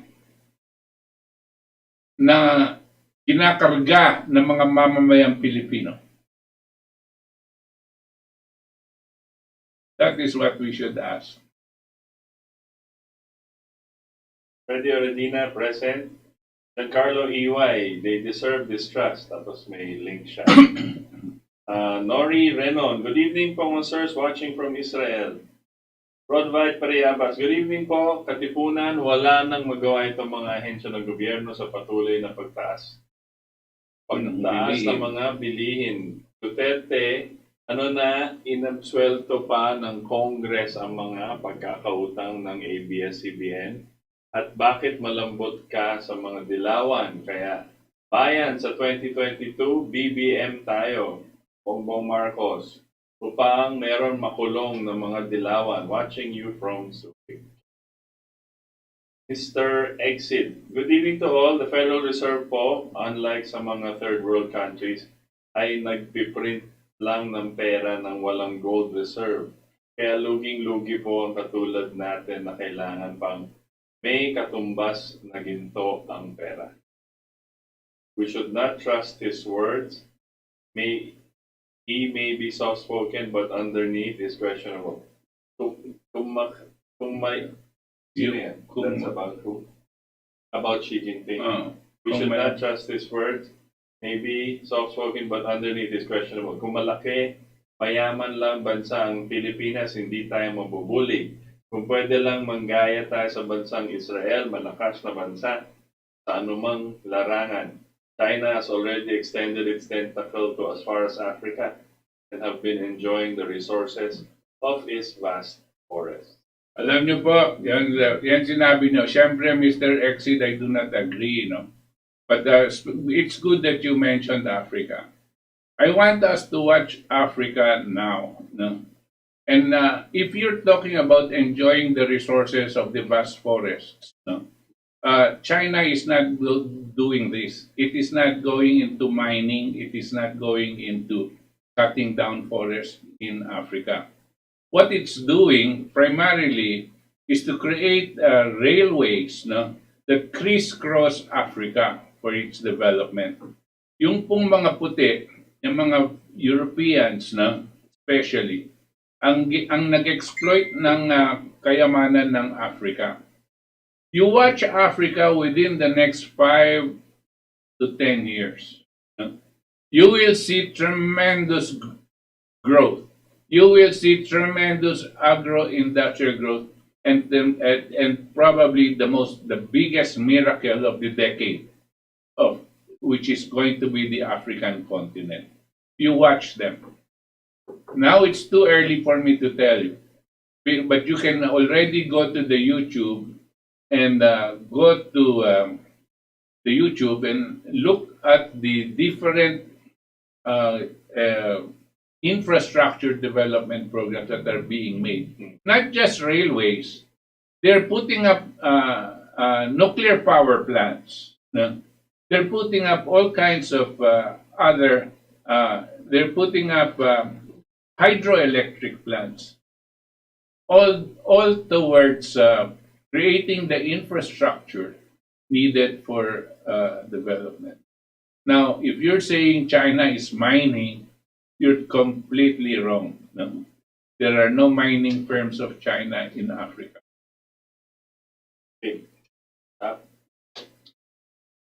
Abeng Fabro. Good evening, everyone. Good evening, Sir Itos and Butch. Watching from Taguig. Al Garcia, good evening po sa inyo. Watching from Marijuana. Watching po dito sa Marikina. Virginia Malonzo, saan na patungo bansang Pilipinas? Napakadilim ang hinaharap ng bayan na. Ano na tayo?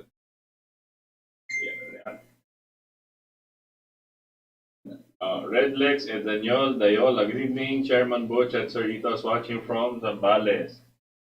Safari, action is louder than words. Happy Valentine dyan sa mga galit sa akin. Sumasagot lang ako sa comment nila sa akin. Di ba kita mo naman pinagtutulungan ako?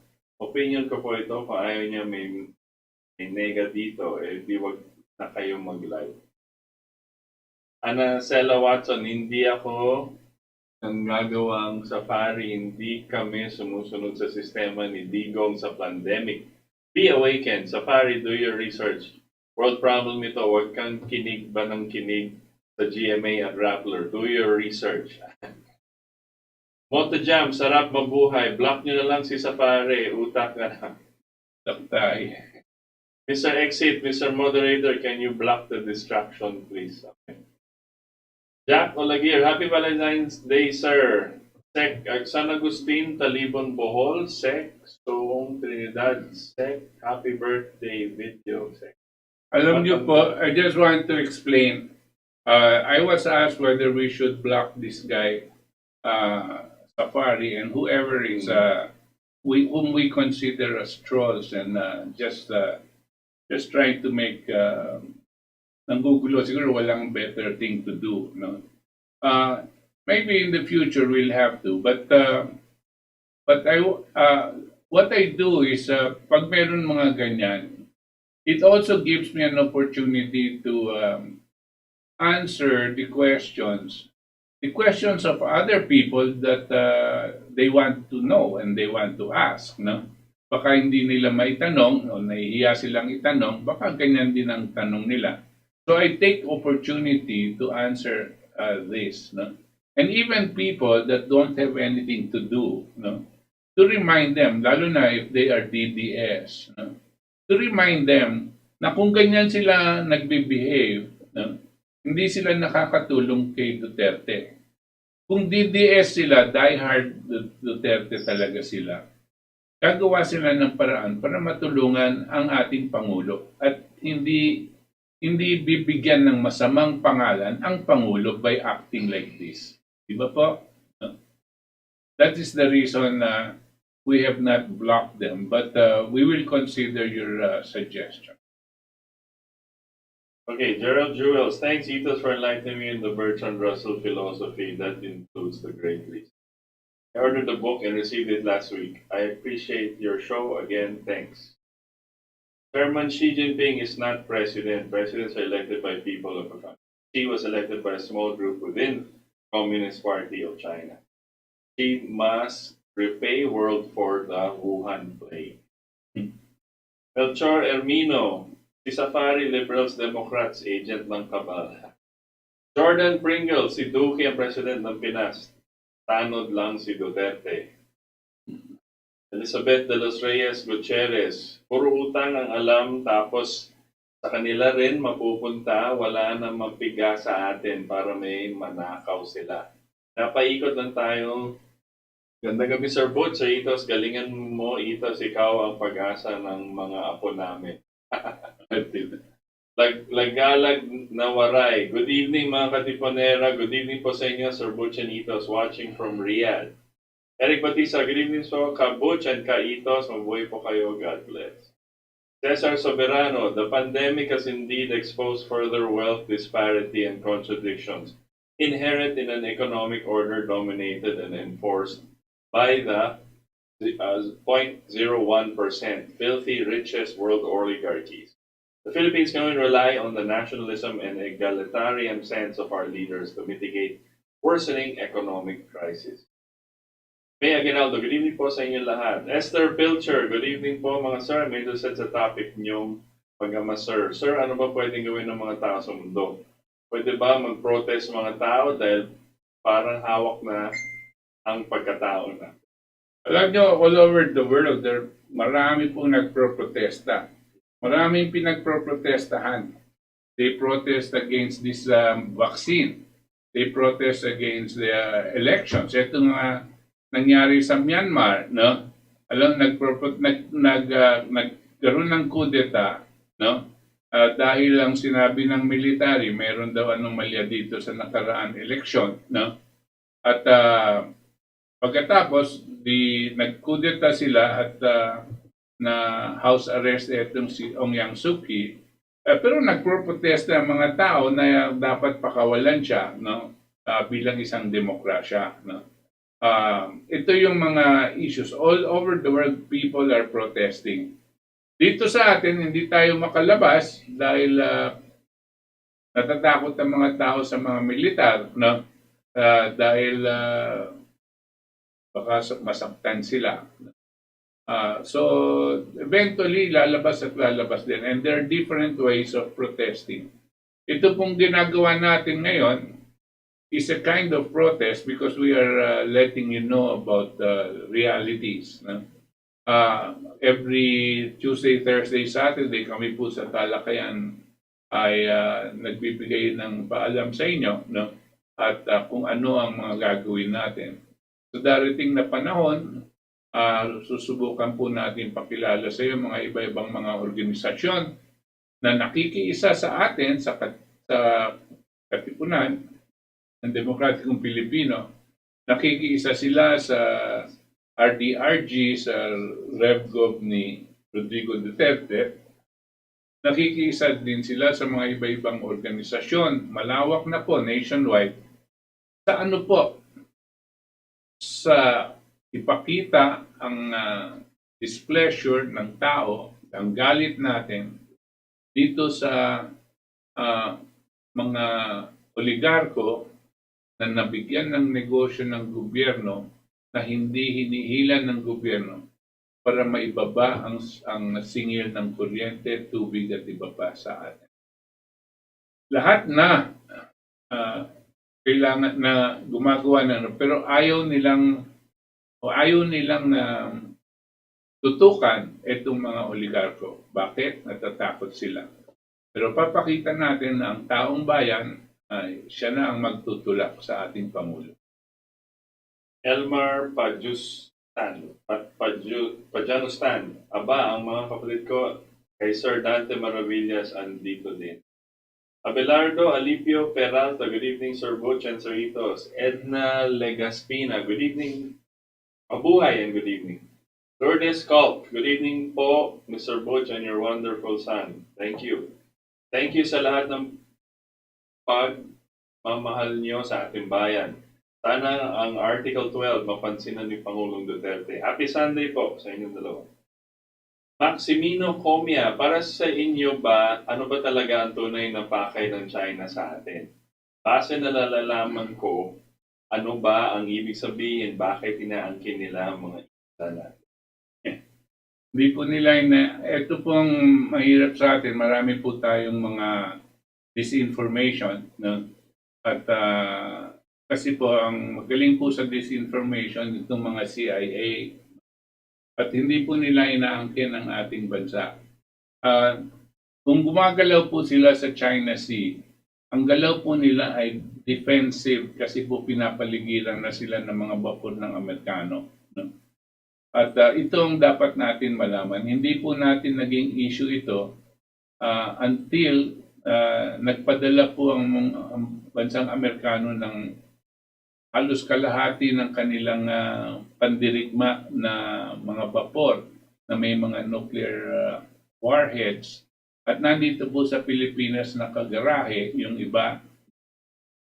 Kung ganyan po at dito magsimula yung atake sa China, ang mangyayari po, siyempre, sasagot ng China, tayo ang mapeperwisyo. Pero sa tingin ko po, ang salbahe dito, ang bansang Amerika, sila kasi ang nauuna. Ang patakaran ng China is they will not fire the first shot. Yan ang patakaran po, yan ang policy ng China. Ang patakaran naman ng Amerika is a preemptive strike. Uunahan na niya bago pa siya makapagpaputok. Uunahan na ng Amerikano. Yan pong dalawang yan pong policy nila already tells you what kind of thinking each country has. Kaya po natin na madalas sinasabing China, ano bang pakay ng China? Ay dahil nadadala po tayo sa mainstream media at nadadala din tayo sa mga ahente ng CIA dito sa ating bansa. No? Kung ano-anong sinasabi at they're demonizing China. Huwag po kayong masyadong biglang maniwala dyan. Hindi ko naman sinasabi lahat ng nasa China ay santo. At dapat nga pag-isipan natin dahil yung Communist Party of, the Chinese government is just the subsidiary of the Communist Party of China. Malawak po yung Communist Party and may representation yan po sa all levels of society. Kaya malawak yan. No? At you cannot say and guarantee that each of those major factions, pati na rin yung militar, hindi po natin agad-agad magagaranti na sasang-ayon sila sa mga sinasabi ni President Xi. Ngunit si President Xi ang presidente. So meron pa rin siyang hindi lang karapatan, meron pa rin siyang power, no, to direct China policy.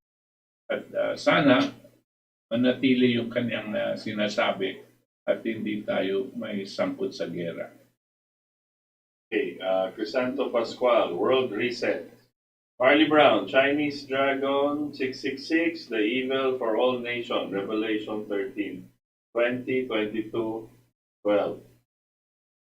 Kevin Tenorio, pero bakit nagpatayo sila ng false island sa West Philippines? Alam niyo po yung West Philippine Sea na sinasabi niyong false island, ginawa nila pong airport yan, naglagay sila ng runway, tinambakan po nila, pero hindi po atin yon. Kung titignan natin yung demarcation line, no, nandun po sa kabila sa side po nila yan. Pero since naglagay sila ng isang landing strip dyan, alam nyo po kasi ang China mas mahina yan sa Amerika sa pagdating sa sandatahan. Wala po silang aircraft carrier. Meron sila dalawa lang, no? Ang Amerika, 12 ang kanilang aircraft carrier. Ayan, 6 na yan na nandito sa bansa na nakapaligid sa ating bansa. So, now, dahil nakatutok ito sa China at na lumalayag sa China Sea, West Philippine Sea, alangan naman manonood lang ang China sa kanila, no? So, naglagay na rin ang China ng isang airstrip, airport, no? Pero hindi po atin yung lugar na yun. Kung meron pong nagsasabi atin, inoloko lang kayo. Tom Cruise from Taguig. Donna Ladera, if what I heard from Cistern W is accurate, President Xi also wants the downfall of the CCP. I want to believe this because he has been firing hardcore CCP officials and replacing them with his own men. Titos, I just want to share this with you. Hard News in YouTube. Check out their videos, the one entitled 107, and Jerry Foley wants you to watch this. Sige po, I will check it out later. Okay. Friends, Ali Alin, good evening sir, ito Sir Butch, done sharing po. Thank you. RJ Avellana, mabuhay. RJ is here Tuesday, Thursday, and Saturday. Wenceslao Sarmiento, China will excel rising in the east, US will be divided in between, and the economy of the world will collapse due to pandemic and new world order will be put in place as prophecy foretold. Angelo Solano, ang China at Russia ba ay may MOG at GOG? Super na ayaw sa The Great Reset. Jordan Pringle, sabi ni Sir Butch, ang di daw nalalaman ang nakakarami ay hindi binabalita ay may camp sila Elon Musk at Bill Gates sa Wuhan kung saan mismo kumakalat yung COVID. Hindi ko po sinabi yon, pero alam niyo po ang balita, etong laboratorio na itinayo sa Wuhan, dito sa pinanggalingan daw ng virus, ay pag-aari ni Bill Gates, hindi ni Elon Musk, ni Bill Gates. Yun po ang balita. Kasi konektado po sa mga ibang mga korporasyon. At tatandaan niyo po, yung mga korporasyon na yan, na nakasama si Bill Gates, meron din siyang kasamang mga inchik dyan. No? Kaya nagkakanda gulo-gulo sa ating balita kung gawa-gawa ba ito ni Bill Gates o gawa-gawa ng mga Chinese. O meron mga China o Chinese na gumagalaw na hindi alam ng Presidente Xi Jinping. Arnold Daciel, historically wala naman record of invasion ng China sa ibang bansa. Ang meron yung tinatawag na panggulat to demand respect. Kumbaga, pakitang gilas tulad ng ginawa nilang economic voyage noong 1500. That's true.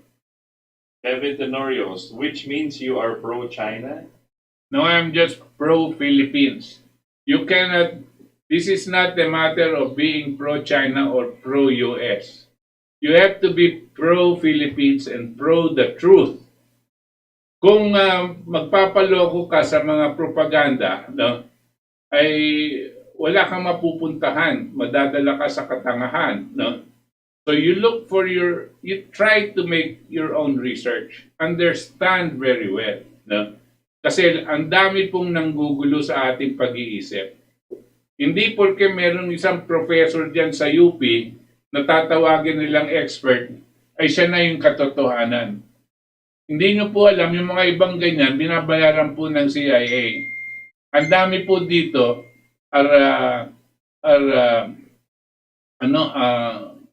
agents, no? Because they get paid. They get paid for their positions. They even get paid to write articles against China.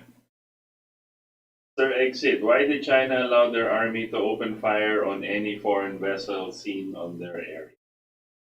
Why did China? Of course, it's their area, no?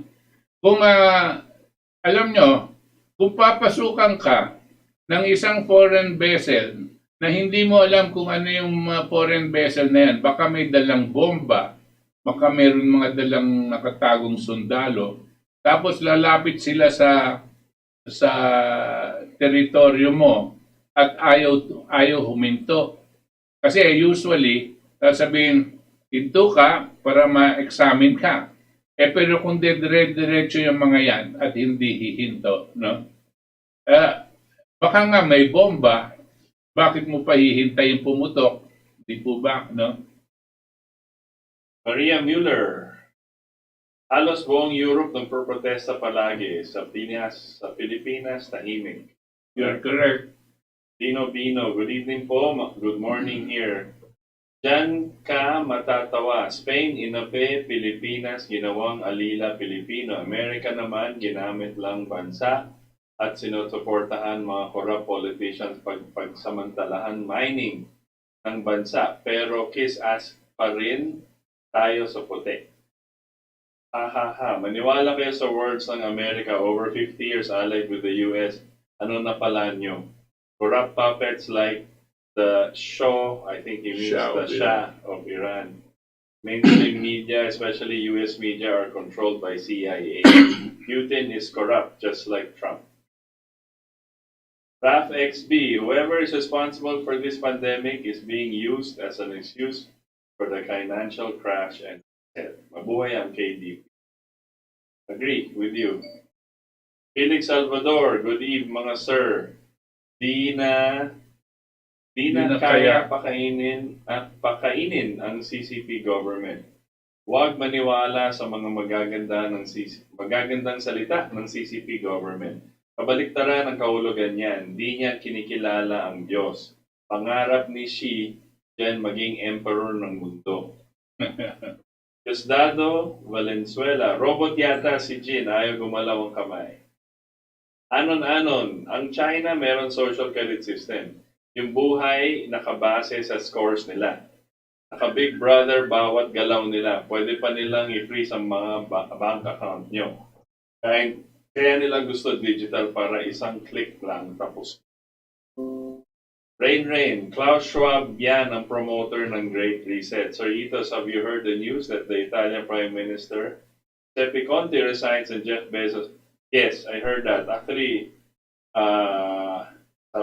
sabi mo rin, Mark Zuckerberg is arrested now. I don't know about Mark Zuckerberg. I haven't heard that yet, but let's see. Kasi marami pong bagay na nangyayari ngayon na hindi natin alam. Pero definitely something is not right.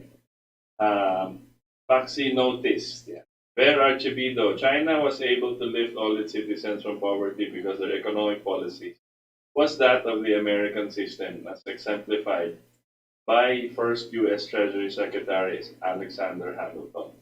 In one generation, they were able to do it with their focus on nuclear energy, the backbone of the real economy. They now have 50 nuclear power plants in operation and 12 under construction. Their first nuclear plant was only started in 1991. Our very own BNTP was ready in 1985. There are 450 nuclear power plants worldwide. 1/4 are in the US. Correct. Noli Rojas, wala po tiwala karamihan ng Pilipino sa mga in-check kasi silently nasasakop tayo ng mga in-check.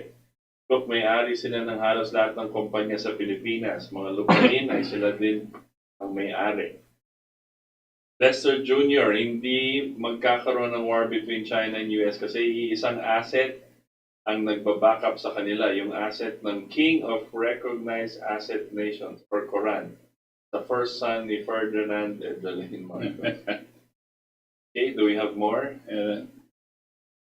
Maru Quintana, China makes the virus, the Uyghurs, the News Block, the Hong Kong, the WPS, the sub-quality product name, it is made in China. Maru Quintana, China is communist. Russia, the invader, wants to take it back all the former USSR. General Flynn brothers was involved in rioters in the MG Ocasla, Blessed Sunday po, Sir Butch and Son. Jonathan Nepomuceno, under Senate Bill 1994 by Senator Grace Poe, the vaccine passport will serve as proof that the holder has completed the full course of immunization against COVID-19. Western at European country ang talagang may planong masama para makontrol ang buong mundo. Iipitin nila ang China at Russia dahil di papayag ang mga gusto nila. Jean Tonic, good evening, watching from London. Alfredo Renita, nice presentation of an explanation of Putin's and Xi Jinping's speeches. Waiting for Feb 12 in the USA. Is Biden performing in the White House? DC is surrounded by barbed wires. Coco levy funds booster sa SMC at namamayagpag ngayon si Ramon A. Francis Oblena, good evening sirs, always watching your program, very informative. Pederio Candido Joselito, magandang gabi po sa inyong dalawa, Sir Butch, Sir Ito, sa buhay po kayo. Watching from Riyadh, Kingdom of Saudi Arabia. Virginia Malonzo, Article 12, Section 1719 ang unang imposed dapat ni PRRD sa ngayon.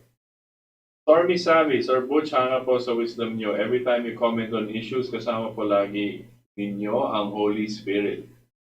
Thank you. Black Cafe Auto Rickshaw, akala siguro ni President Duterte ay may legacy siyang iiwanan ngayon. Isinalban na lang niya ang niyang natitirang panahon sa pamumuno. This is bullshit, and selfishness. I'll go. Anyway, Valdes, Valdes, and I will continue in my chat participation with Government Live and mention KD. Thank you. Elsa Santos, binoto po kita sa last election dahil bilib ako sa iyo. Thank you. Nor Carillo, the real revolution now is in the money. Most of the problems mentioned here is due to the fiat money system. Thus, this will be changed by decentralized cryptocurrency. Marlon Concepcion, Sir Butch, have you heard the future president, the 56th president of America? The 56th President of America. Sino yun?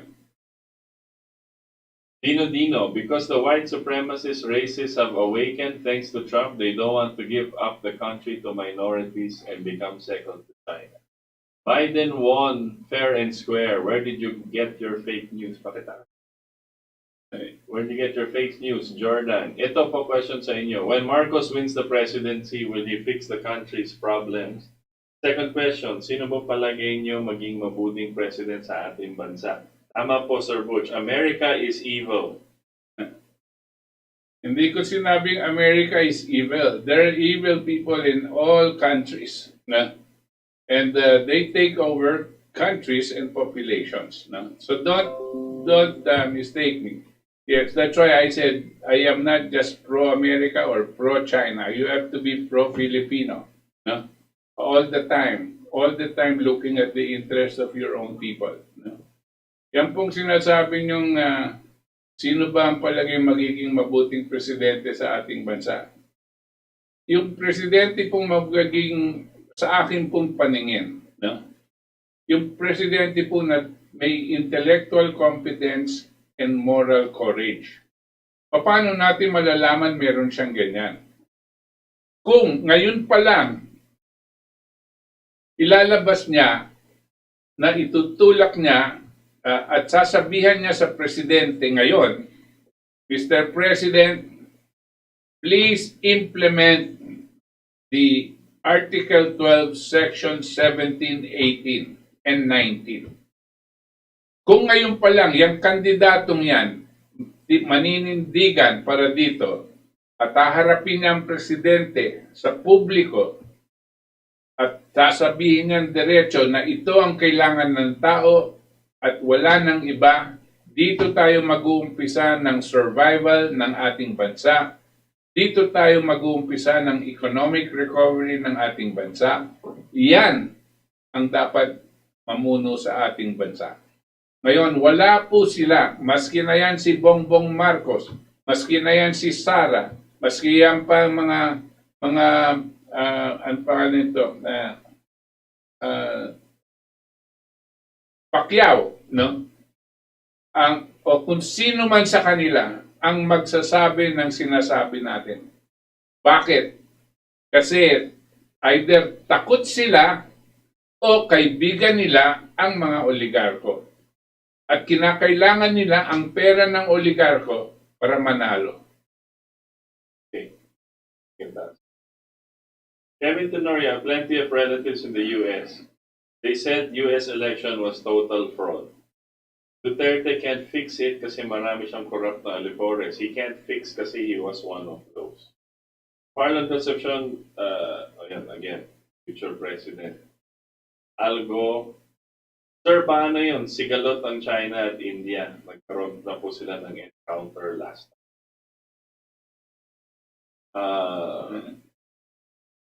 Truman, di kasali sa Treaty of Paris, kinuha ni Duterte ang Apo at Davao Island.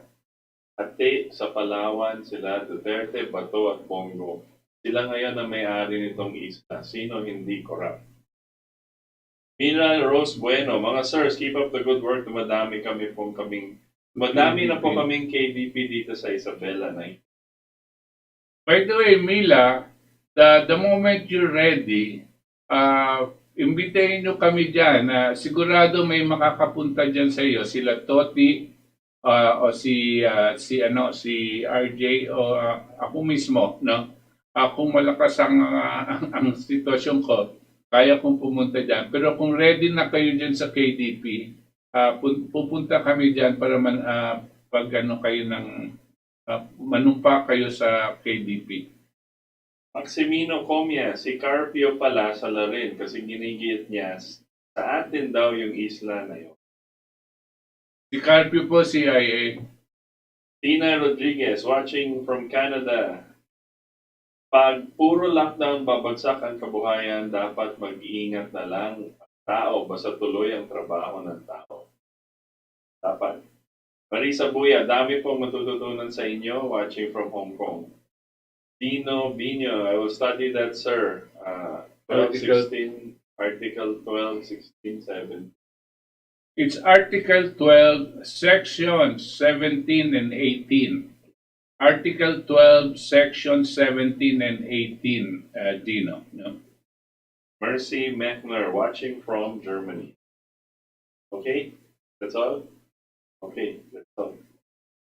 Okay, maraming salamat po. At sa ngalan po ng ating mga katipon dito sa ating katipunan at sa magagaling na staff ng DZXL Radio Mo Nationwide, kami po ay pansamantalang nagpapaalam at nagpapasalamat na sinamahan niyo kami ngayon, ang ora de peligro ng ating bayan at ng buong mundo dito po sa ating katipunan. Hanggang sa linggo po muli mga katipon, 7 to 9 p.m. Magandang gabi po sa inyong lahat.